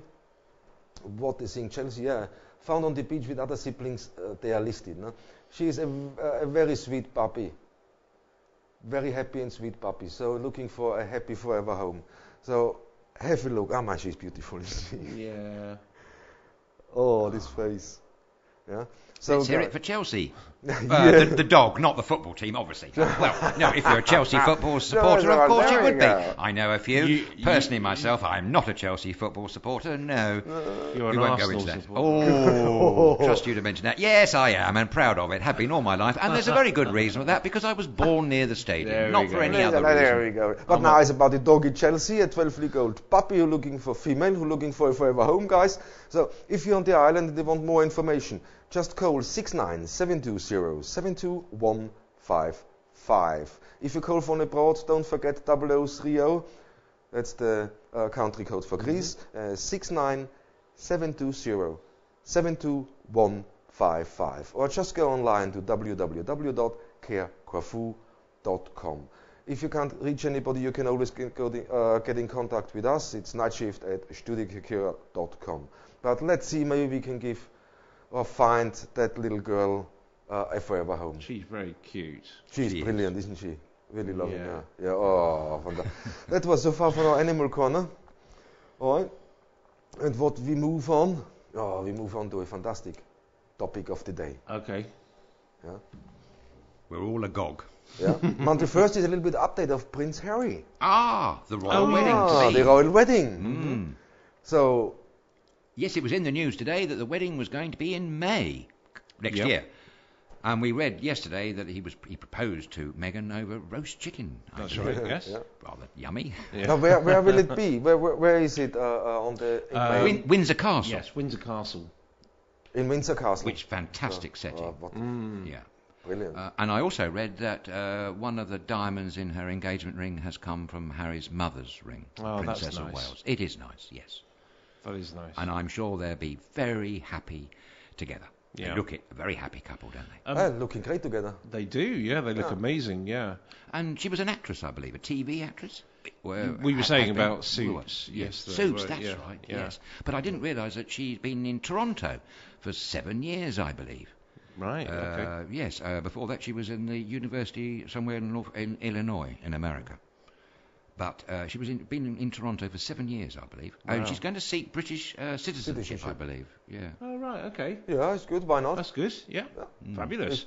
Looking forward to that one. She's not going to be called Princess Meghan, though, is she? No. No idea. But there's a reason for that, isn't there? Yeah. Because she's not of royal blood. Yes, there's a strict royal protocol to this, isn't there? Yeah. I believe. Weren't you saying that Prince Philip...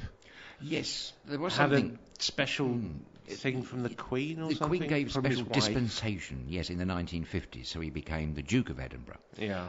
I also read that Meghan and Harry will have a choice of dukedoms. I think Sussex is going spare, and so to speak, Albany. and Albany, and Clarence, which may be slightly unfortunate for the name. If you're superstitious, I don't know. Yeah. But they certainly have a few to choose from. Why is Clarence superstitious? I'm thinking of a certain Shakespeare play. That's all. I don't know. Oh, okay. Richard III. Richard III, of course. Yes, of course. But so what's she going to be known as then? Her Royal Highness? Yes, she can't be called at the moment Princess Meghan, but she can be called her Royal Highness. Yeah. What is it? It's Prince William and the Duchess of Cambridge. Is that right? They're the Duchess of Cambridge. So she could be Duchess of Albany or Duchess of Sussex or Clarence or somewhere else, maybe. Or somewhere else, yes. Rochdale. Duchess of Rochdale. I don't know. No. Maybe. You have a friend in Rochdale, don't you? I do. Yeah. Yes. It's Ross, isn't it? Hello, Ross, if you're watching. Hello, Ross. But anyway, the wedding next year will no doubt be a lift for the people of the United Kingdom. Mm-hmm.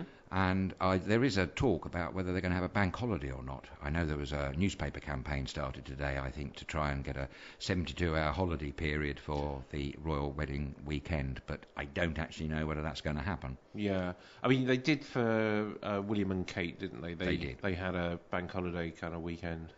So you would have thought, to be fair, they would do, wouldn't you? To be fair, yes. And Britain, United Kingdom, can always do with another public holiday anyway, because they always feel a little bit short-changed. Do you not think then that the rest of the UK would say, well, maybe we need more royals so we can have more bank holidays? Maybe. That's rather a good idea. Why not? Well, so you got a little pleasure of life or something. Brilliant. Once a month there should be a royal wedding. So we can have a bank holiday every month. Oh, and get the flags out. Yay! And the bunting, don't forget the bunting. And the bunting. Isn't there a factory that makes bunting? I think there is. That's all they make is bunting. Amazing. But they were rushed off their feet last time when the royal wedding came through last time or something. Well, they might have to do it all over again. Wow. That's exciting. More bunting. Yes, more bunting. Why not? But no, weddings are exciting, wonderful things. So, and they look a very happy couple. They do, don't they? Yes. So, good luck to them. I'm glad he's fallen in love with somebody. Oh, I think he deserves it. It's brilliant. I'm happy for him. Absolutely. Definitely. I love the thing that they posted out on the gate of where is it? Clarence House. Oh yeah. Because I didn't realise his name was Henry. Of course. I always thought it was Harold, but obviously no Harold. But it's Henry. Yeah. So he'd be Henry the Ninth if he were to become king. Is that right? Ooh. He's the fifth in line of the throne, I believe. Fifth? I think he is. I think I read that today. Right. Okay. Yeah, because William's kids are before him, no? Yes, that's right. Yes, before him now, no?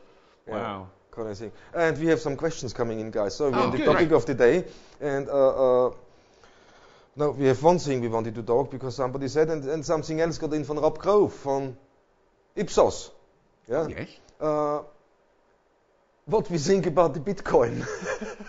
Oh, well, funny you should say that. We were actually going to run a feature on cryptocurrencies in the next week or so. We are compiling some loose, at the moment, very loose research. It's a big subject, and actually it's, it's quite in the frame of the news at the moment, isn't it? Yes. I did read an article today that they always say these city experts very worried about it. You know, it's gone from a small amount to nearly $10,000, and apparently the $10,000 mark is a psychological barrier. You always keep hearing, I keep reading about these scare stories that it's all going to be made illegal, banned, or something awful's going to happen to it, and then another story, it could be hacked and all that. Well, maybe that has happened, but actually, if you look at the evidence before you, it does appear that cryptocurrencies, particularly Bitcoin, seems to be making a real head for itself. Okay. So I think it's a subject that we ought to return to. Maybe the viewer in Ipsos would like to contribute a little bit. Yes, exactly. So, Rob, if you're still watching, we would love to get in more to your question about the Bitcoin. So, we're going to have something next week. Yes. We'll let you know, and maybe you want to call us via Skype or Facebook. Well, yes. All methods. Really? All methods. We can set something up, man, and maybe we want to join our conversation and let's have a little bit talk. We're researching some facts and some things, and then, yes, Aid? Yes, but the one thing I would say is, on the subject of Bitcoin, are there any one of you watching or listening to this program, have you actually got a Bitcoin? If you had, could you tell us about it? I've not actually seen one. No. Yeah, I have never seen any. Yeah, that's a good one. Yeah. So, we'd love to hear from you. So, maybe Rob got some experience with Bitcoin. If you got some experience with Bitcoin, Rob, yes, please let us know. We're very interested in that. Thank you for the question, for a brilliant question. Thank you. Yes, thank you. And we're going on to that next week a little bit more in depth, and maybe you can join us in this conversation. Excellent. Okay, let's go on. And the one topic of the day we got, because it's all over the world and it's going a little bit mad, and the guys who said you want to talk about this a little bit, is reality shows. Oh, yes. Okay, it's off to you guys. No? Well, we did touch on it earlier on with the program that's going on in the jungle at the moment in Australia. Very famous and well-known and successful television program. In the United Kingdom, it's very successful, yes. Yeah. And that, I suppose, is a good example of reality TV, but it's not possibly the best, really, is it? There's been so many. Do you think... has now. Yeah. That's the thing. I mean, it really is. It's become a massive thing now, isn't it? Reality television. The whole. Yes. Sorry. No, not at all. I was just thinking the biggest one was the Kardashians. In America. Keeping Up with the Kardashians. That's the one. That's become absolutely huge. It used to be. What was it? The Osbournes. Do you remember the Osbournes? Oh, the Osbournes. Yeah. I think it was quite funny. I liked that. Yeah, it was quite a funny one. I think this was one of the first. But it was one of the first. You know the first reality show ever broadcasted? No, go on. Survivor. Nigel done this first production with Survivor in the UK show, The Island. No? Right. On the island. Yeah. That was the first kind of reality show, and from that everything else jumped in, including Big Brother. So that was before Big Brother, wasn't it? Really? I was thinking it was Big Brother actually that started. I think the Survivor was before Big Brother. But certainly Big Brother really proliferated reality TV in a way, didn't it? It did in its own kind of genre, I think. Yeah.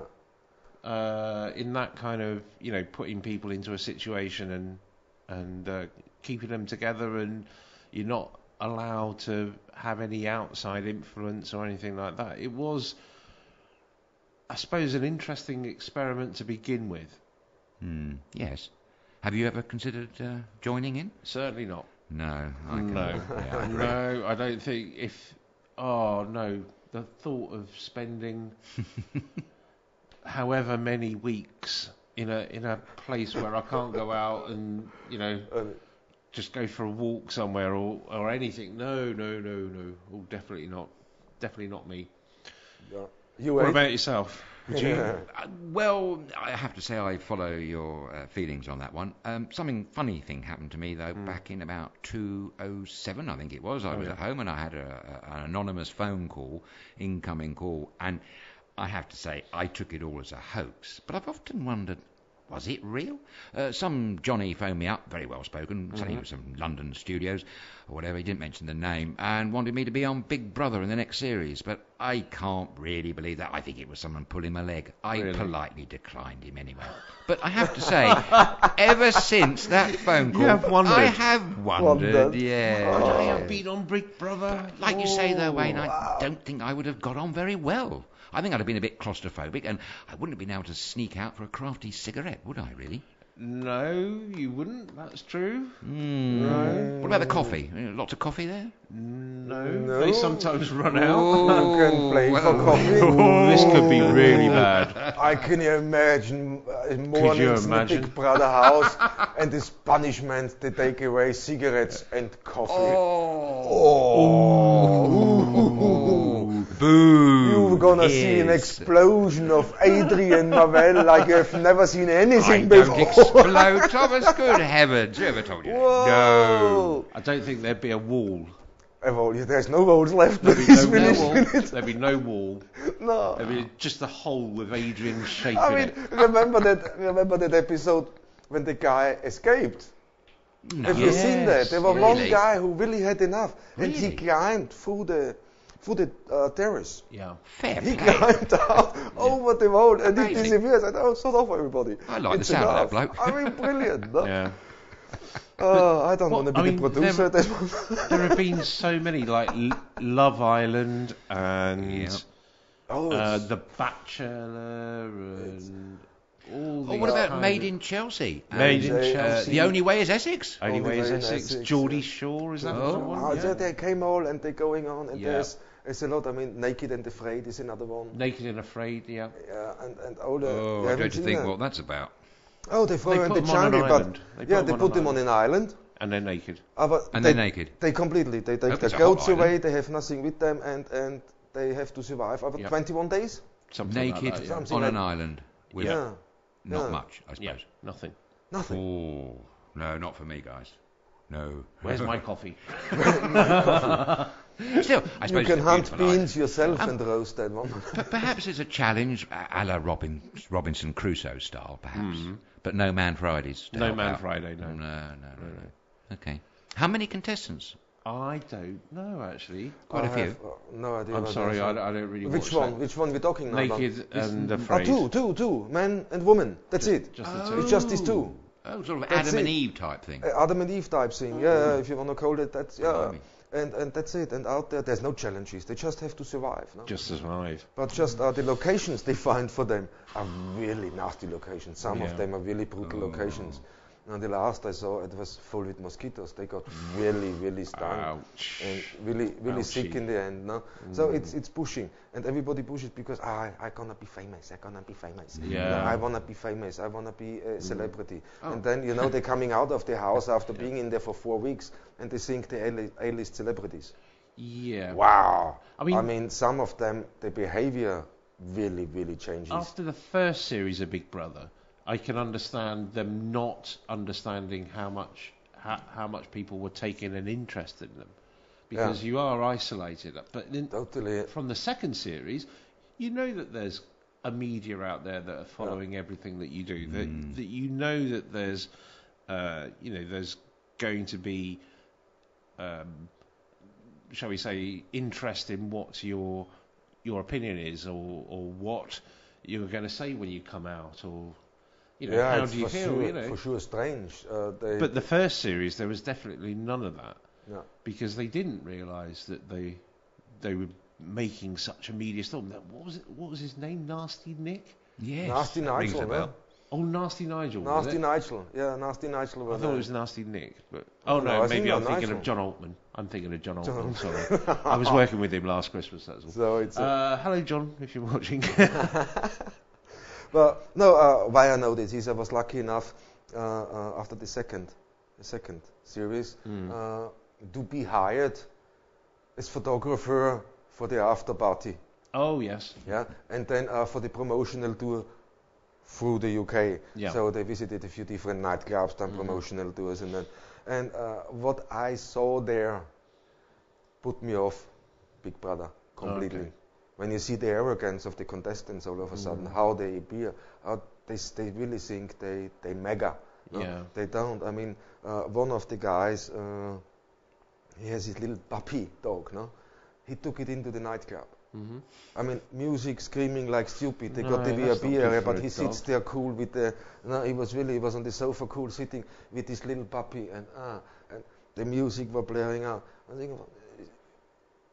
You don't take a puppy to a nightclub. You certainly don't. Just to look a little bit more interesting, and so it poor dog. It was really it was an experience, and that put me off. Yes. That put me off when I saw how the mentality of people changed when they came out. Yeah, how arrogant. It was really bad. I was going to say, don't you think that there's so much of it now? There is so much. Oh, it's everywhere. Everywhere you go, there's like a new reality show about. I don't know, being in a baker's or something like that. Maybe there isn't one, but maybe there's going to be one now. I wonder if they do cricket bread. Well, maybe could be interesting to watch the experience and the reactions from people. Fabulous. But one thing that strikes me, you go into, say, Big Brother house as a Mr. or Mrs. Smith, shall we say, and if you win and you become famous, you become a sort of semi-celebrity. Then, do you go back into Celebrity Big Brother? It all seems to be a never-ending thing. Yeah, I think there has been actually, hasn't there? There was an ex-contestant from Big Brother that then went back into Celebrity Big Brother. I'm sure there was. But that's gone worldwide. That whole concept went worldwide. Got everywhere. There was Big Brother in Australia and America and. Germany, Austria France, had their Big Brother Italy, stuff everywhere. Everywhere the franchise went extremely. Extreme. Went well, and so the show wasn't bad. It's good. I mean, people love watching other people making a fool out of themselves. It's. No, seriously, this is how it is. No. So that's why join us. You want to see that? Join us on Nightshift every day, Monday to Friday from 10 till midnight. quite go as far as say we're reality TV, but it is a live show. It is a live show. Absolutely anything can go wrong at any moment, as we already know. Yeah. Okay, knock wood. Touch wood. Yes, we do that. But wasn't it all the brainchild of John de Mol? Was that right, from Endemol? Big Brother? John de Mol. I think Big Brother is a full John de Mol production. I mean, come on, Endemol Productions. Wow, I just have to bow in front of the guys constantly because how they revolutionized the industry and the whole thing. It's astonishing, the ideas. It's the enthusiasm they're doing it with and the professionalism, the high grade of professionalism from these guys. Unbelievable. Yeah. So it's really, you see somewhere in the Mole production logo, you know it will be good. I tell you that now, definitely. So he was quite a visionary, perhaps, Mr. de Mol, in a way. Completely. Yeah. For sure, as a visionary, he took the whole thing onto another level. Thinking outside the box and being, and putting people in a box. And putting people in a box. Why not? He's thinking outside the box. Brilliant. Fabulous. No, but for sure, they're always coming superb things out of it. Yeah. And of course, do you think there'll be a time when people don't want to see reality television? Good question. Maybe. There's a saturation point with anything, isn't there, really? Exactly. Yeah. You know, what the odd one or two will probably survive, but I don't know whether the thirst for new ones so much will be there. I mean, once the viewing... It's all about the viewing figures, isn't it? Love Island has proved very successful. In fact, I think it's rejuvenated... Was it ITV2's fortunes, I believe? I don't know. I think so. Yeah. So, for the TV companies, it's cheap and productive TV to do. But from the audience's point of view, well, are you saturated with reality TV? We'd love to know, actually, wouldn't we? We would, indeed. So I would love to know. But what's your favourite reality TV show? Yeah, let us know what you're watching. Maybe they're just watching this jungle thing in Down Under, no? Yeah. So, what is unbelievable? I just didn't want to say the name.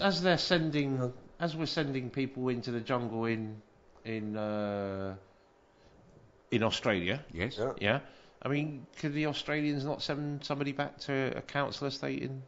That's right. Hackney or something like that. A novel idea. Excellent. Yes, alternative television. No, that's a great idea, Wayne. Great idea. Why not? Bit of balance. Absolutely. A little balance out. Instead of eating Wycherley grubs, what would they be eating in Hackney, do you think? Pie and mash, probably. Pie and mash. Don't know. Yeah, but it's liquor and the mash. Challenges, no? Yeah. The challenges you can give. Here's the shopping list. Go shopping. Yeah, can you go shopping?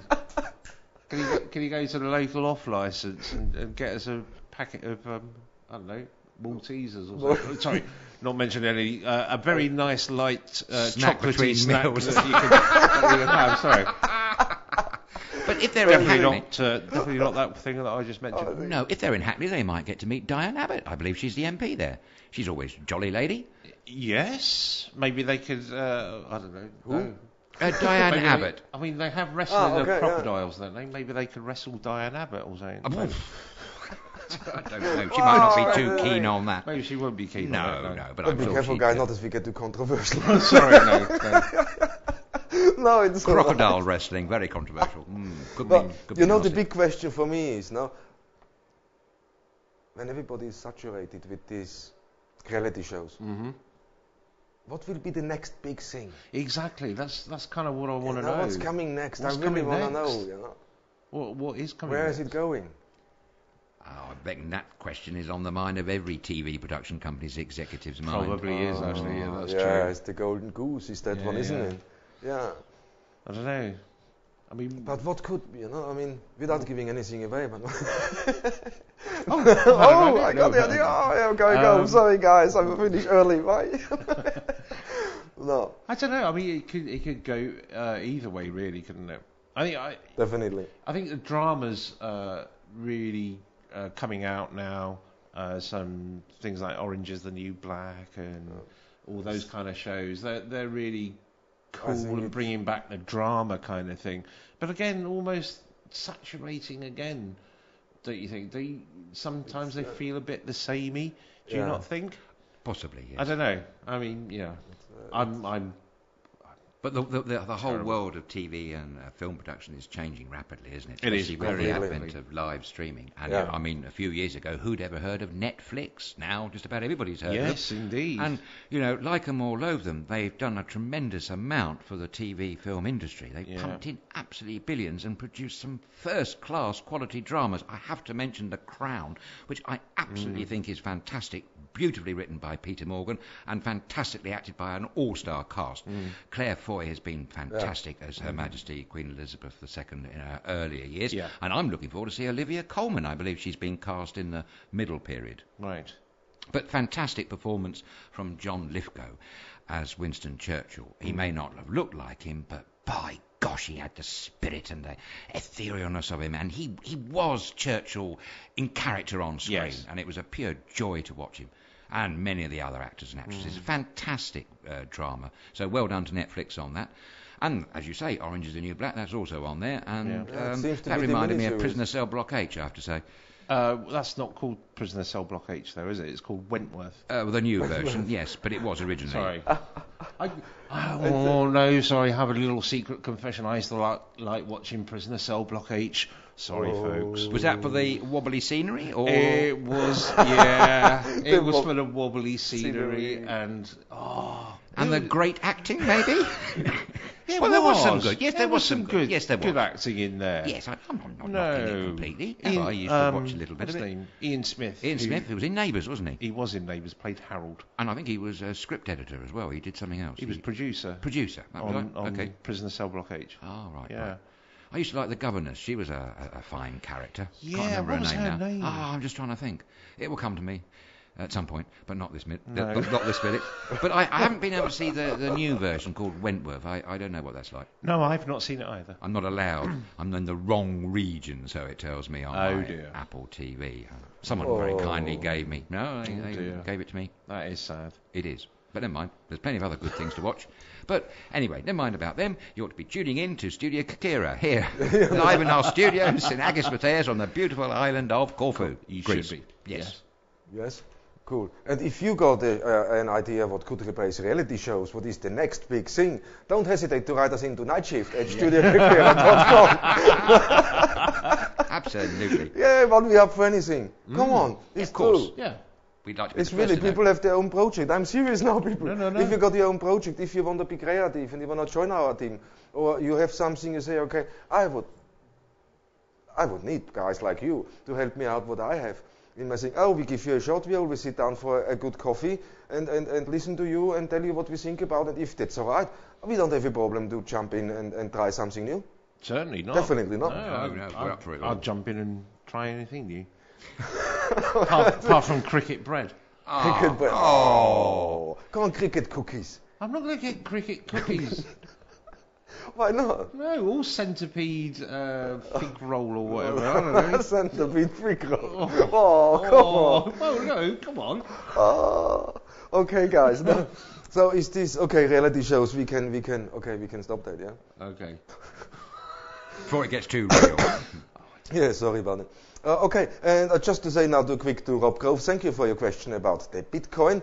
We're going to talk next week about it. We're going to research a little bit, we look into that one. And if you got time, why not come and join us in the studio or join us on Skype, call in live and let's discuss. And maybe none of us had anything to do with Bitcoin. Did any of us? I certainly not. You guys? No, Thomas. That's why I'd love to see one. I'd like to know more about it from someone who's actually got some physical experience. I have got some friends in England who are dabbling in bitcoins, and I hear little bits now and again from them. I'll have a little chat between now and next week and get the latest lowdown from them. Yeah, but I personally haven't got any direct experience. Yeah. No. Cool. Okay, no, me neither. So, Rob, if you're still watching, we would love to talk with you about that. Let us know if you got experience. If you got experience, we for sure love to talk with you about that. And there's a few other points, because I know him. Now, he lives on the island, he's an expat, he's here for many years, lives in Ipsos, brilliant guy, does something with video, with photography, works Sally's Bar, I think it is. I said this, hello Sally, they have a good program now at the winter. So Rob, if you're still watching and you got your calendar, your event calendar for Sally's Bar, don't hesitate to send us that. We always love to give you guys a plug. You're doing a great job, guys. Thank you. And especially Bitcoin, talk to us, and maybe you can join us in the discussion. Yeah? That'd be good. Yes, totally. Be very good. And actually, talking about Ipsos, I've got a very soft spot for Ipsos. I love Ipsos. Ipsos was an early place that I got to know. I used to live up in, stay in a flat rather, near Barbati. So I spent a lot of time in Ipsos and got to know a lot of lovely people there. It's a great place. Fabulous location, but there's a great spirit there as well. So I've got a soft spot for Like there is on the whole of the island. Well, absolutely.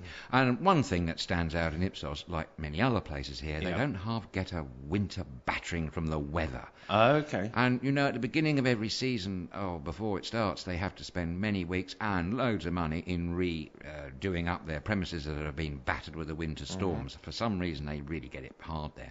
And it's very disheartening for them to have to start all over again the next season. But they do it with the love and the tourists. And in August, for instance, it's a very jolly, hyper party place. All going on outside Monte Cristo's, for instance, at 3 o'clock in the morning. He knows his stuff, hasn't he? Yeah. Oh, well done. Okay, guys, that's about a reality show Ipsos. Okay, Rob, I hope we can speak to you soon. Yes, let's go on. It's the last singer for our show. It's 5 to midnight. And let's see the upcoming events for you this week and this weekend. And that goes over to Wayne. So, Wayne, what's coming up? We got a couple of graphics here, so let me know. Okay. Where do we start off? With which one? Shall we start off with the Jam Night sessions? With the Jam Night sessions. Yeah, let's start off with the Jam Night session, man. And here we go. There we go. Jam Night sessions. Jam Night sessions at Katsaros Pool Bar in Sidari, yes. Yeah. So that's every Friday night at 9 p.m. So you can get down there and listen to some really good music. Yeah, they say music from different genres in there, from rock and roll. It's different genre. Definitely, it's the original Jam Nights. They say what is for everyone and every kind of music every Friday from 9 p.m. at Katsaros Pool Bar in Sidari. If you want to know anything more about this event, you can call them on the landline number 266-30-99411. So it's a brilliant thing. So it's up in the north now, Sidari. So for all the people who live close to Sidari, not far away, just pop in, have a fantastic time. Socialize, sit down, have a drink, enjoy the evening, and enjoy the beautiful music. Looks like it's going to be good. Next thing up is Fight Night. Oh, the next thing is the Fight Night. So let's go to the Fight Night. Yeah, and Fight Night. Yeah, 2nd of December. This is Friday, I believe. Yeah, look at that. Yeah. Brilliant. So, and this in Corfu Holiday Palace. Yes. It starts at 7 o'clock, but the pre-game is at 6 o'clock, and tickets are €15.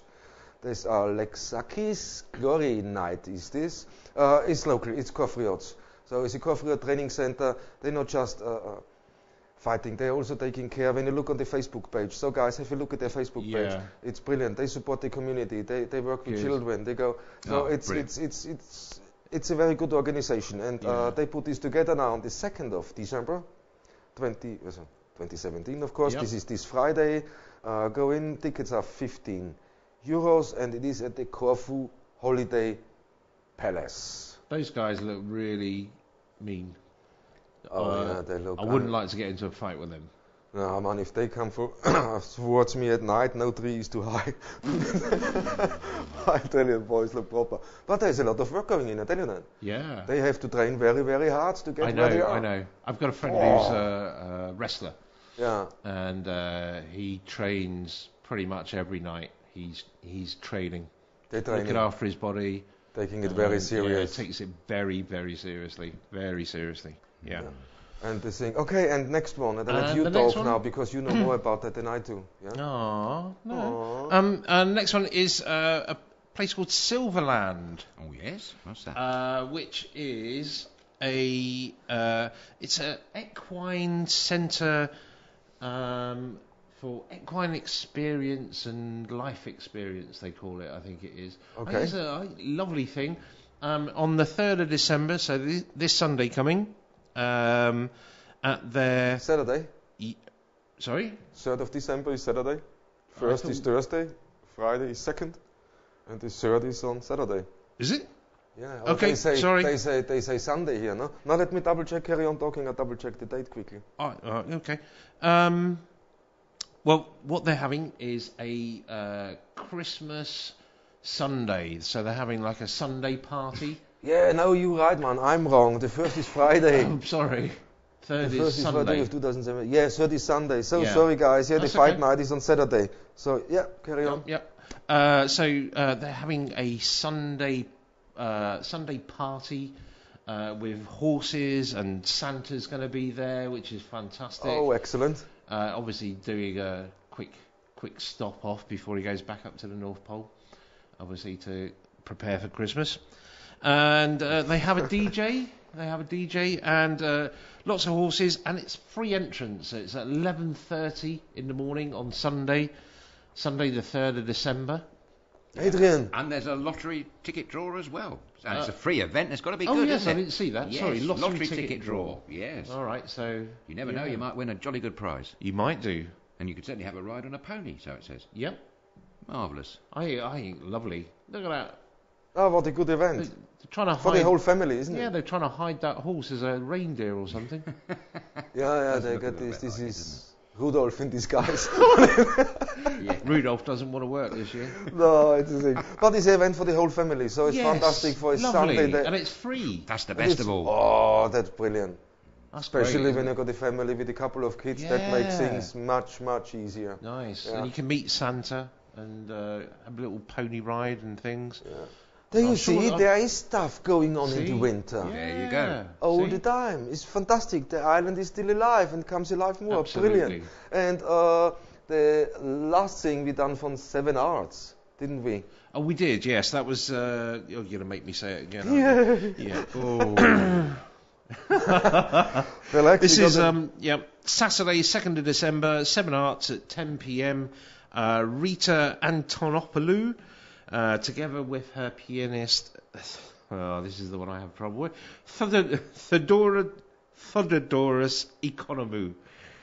And that's in the 7 Arts Centre. That's at the 7 Arts Centre at 10 o'clock on Saturday. On Saturday, the second is Saturday. Yeah, how we got the time wrong? I don't know. I have no idea. I know. But 7 Arts, a beautiful venue, brilliant venue, high-tech venue. The guys are really know what they're doing. It's fabulous, beautifully designed. Okay, guys, I think that's it. Yeah? Oh, end of the show, end of the night shift. Yes, it's rather sad. Still, we got through, covered a bit of ground, didn't we? We did indeed. And if Mr. Zuckerberg is watching or listening, please, we'd love to hear from you, Mr. Zuckerberg. Come and tell us how it should be done. Or improve what you're doing, as it were. Indeed. Yeah, I'm open for discussions. That's not a problem with me. So anytime you want, it's in the Facebook page, even my telephone number. So if you want to give me a ring, I'm always up for it. Because I'm really passionate about it. Facebook is not all bad. I know that. No. And it's something new, never has been done before. Yeah. I understand that. Mm-hmm. But obviously there must be people in charge who lost really touch with reality and touch with the people out there. And the people out there, that's the people you're making the money from. Yeah. Okay, he's giving something in exchange. It's not a question there. Mm-hmm. But end of the day, we are users. Without users, you all are losers. Simple as that. That rhymes. Is that good? Well, that's quite a good line, Thomas. That's the one, huh? Okay. Without the users, you're a loser. Yeah. Yeah. Lovely. Without the users, you'll be a loser. Simple as that. Okay, guys. What a fantastic show. Thank you, guys. Thank you. How brilliant. So for me now, thank you for watching. Thank you for taking part. Thank you for all the questions. And from me, thank you very much. And keep on smiling. And it's, as always, been wonderful to broadcast to you from our lovely studios here in Agismataos on the beautiful Ionian island of Corfu, Greece. And it only remains for us to say good night. Good night. Good night. Bye.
they, you know,